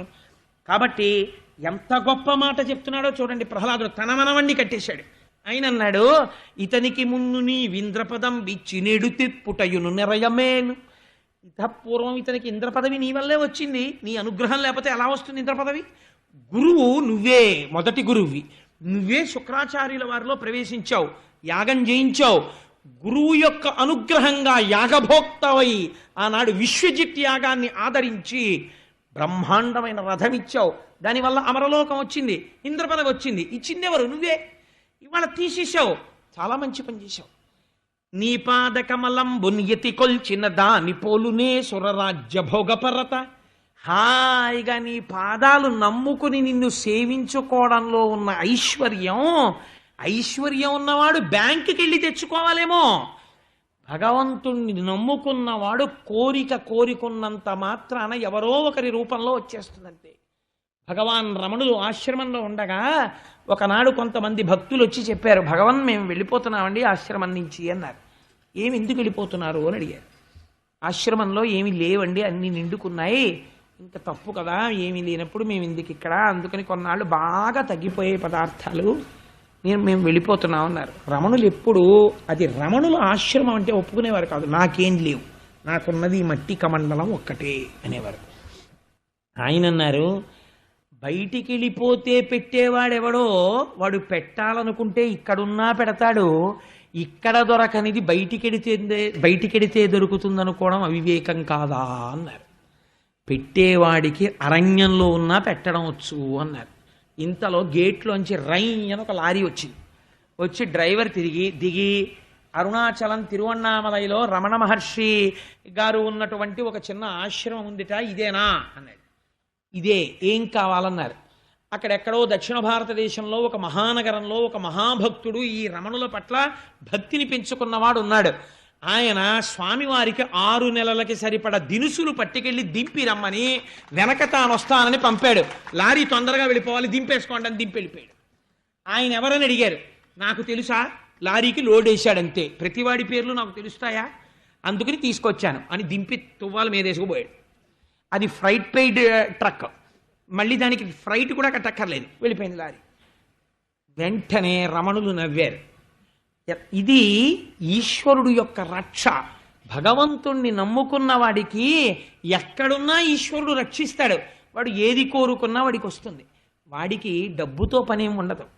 భగవంతుడు ఉన్నాడు, వాడు కల్పవృక్షం, వాడు కామధేనువు, వాడు దేనికన్నా గొప్పవాడు, వాడివ్వగలడు. ఆ పూనిక ఉన్నప్పుడు నువ్వెందుకు బెంగ పెట్టుకోవాలి? ఇది ప్రహ్లాదుడు అంటున్నాడు. ఎంతటి భక్తితో చూడండి. ఇంద్ర పదవి తీసేస్తే ఎవడికయా ఎక్కువ, ఏడు లోట అదేమైనా, నాకేం బెంగలేదు. ఈ ఇంద్ర పదవి ఉంటే ఉండే దరిద్రం ఏమిటో తెలుసా? కళ్ళు కనరావు చిత్తంబు చిక్కుపడును సేవలన్నయు మరచు నీ మహిమ మాన్పి. రోజు ఓ మీటింగు, ఓ సభ, దేవతలు రావడం, అక్కడ ప్రసంగాలు, ఏం చెయ్యాలి, ఏమిటి, ఎలా అడ్మినిస్టర్ చెయ్యాలి, కొత్త చట్టాలు ఏం చెయ్యాలి, ఇవే కదా. ఇప్పుడు ఏ పదవి లేదు, హాయిగా కూర్చుని భగవత్ సేవ చేసుకుంటాడు. ఎంత వరం ఇచ్చావు స్వామి. కళ్ళు కనరావు చిత్తంబు చిక్కుపడును సేవలన్నీయు మరచు నీ మహిమ మాన్పి మేలు చేసితివి నీ మేరమిటి చూపి. ఇప్పటి వరకు వచ్చిన వాళ్ళందరూ అలా కట్టేశావేమిటి, అలా కట్టేశావేమిటి అన్నవాళ్లే. ఎంత బాగా కట్టేశావు, ఎంత వరం ఇచ్చావు అన్నవాడు ప్రహ్లాదుడు ఒకడే. ఇది ప్రహ్లాదుడంటే. ఆయన అన్నాడు, శ్రీ మహావిష్ణువు మీ అందరూ నన్ను తప్పుగా అర్థం చేసుకుంటున్నారు. నేను బలిచక్రవర్తికి గొప్ప సన్మానమును చేశాను. ఆయన మహానుభావుడు ఆత్మని తీసుకొచ్చి నా పాదముల దగ్గర పెట్టేశాడు. శ్రవణం కీర్తనం విష్ణోః స్మరణం పాదసేవనం అర్చనం వందనం దాస్యం సఖ్యం ఆత్మనివేదనం. ఆత్మనివేదన చేశాడు. ఎంత మాత్రము తిరగబడకుండా కష్టమైన సుఖమైన ఇచ్చినా తీసినా ఉంచినా ఏదైనా నా స్వామి తప్ప నాకు వేరొక ఆధారము లేదని శరణాగతి చేసేశాడు. ఇటువంటి శరణాగతి చేసినటువంటి వాణ్ణి నేను పాడి చేస్తానయ్యా? నేను పాడి చేసేవాణ్ణి కాను. యవ్వని కరుణింప నిశ్చయించితివాని అఖిల విత్తంబునే నపహరింతు సంసార గురుమద స్తబ్దుడయ్యవ్వడు తెగడి లోకమునందు చెరించుచుండు వాడెల్ల కాలంబు అఖిలయోనులయందు పుట్టుచు దుర్గతి పొందు పిదప విత్త వయోరూప విద్యా బలైశ్వర్య కర్మ జన్మ గర్వముడిగి ఏకవిధమున విమలుడయ్యవ్వడుండు వాడు నా కొరకు రక్షింపవలయువాడు. ఎంత గొప్ప మాటో చూడండి.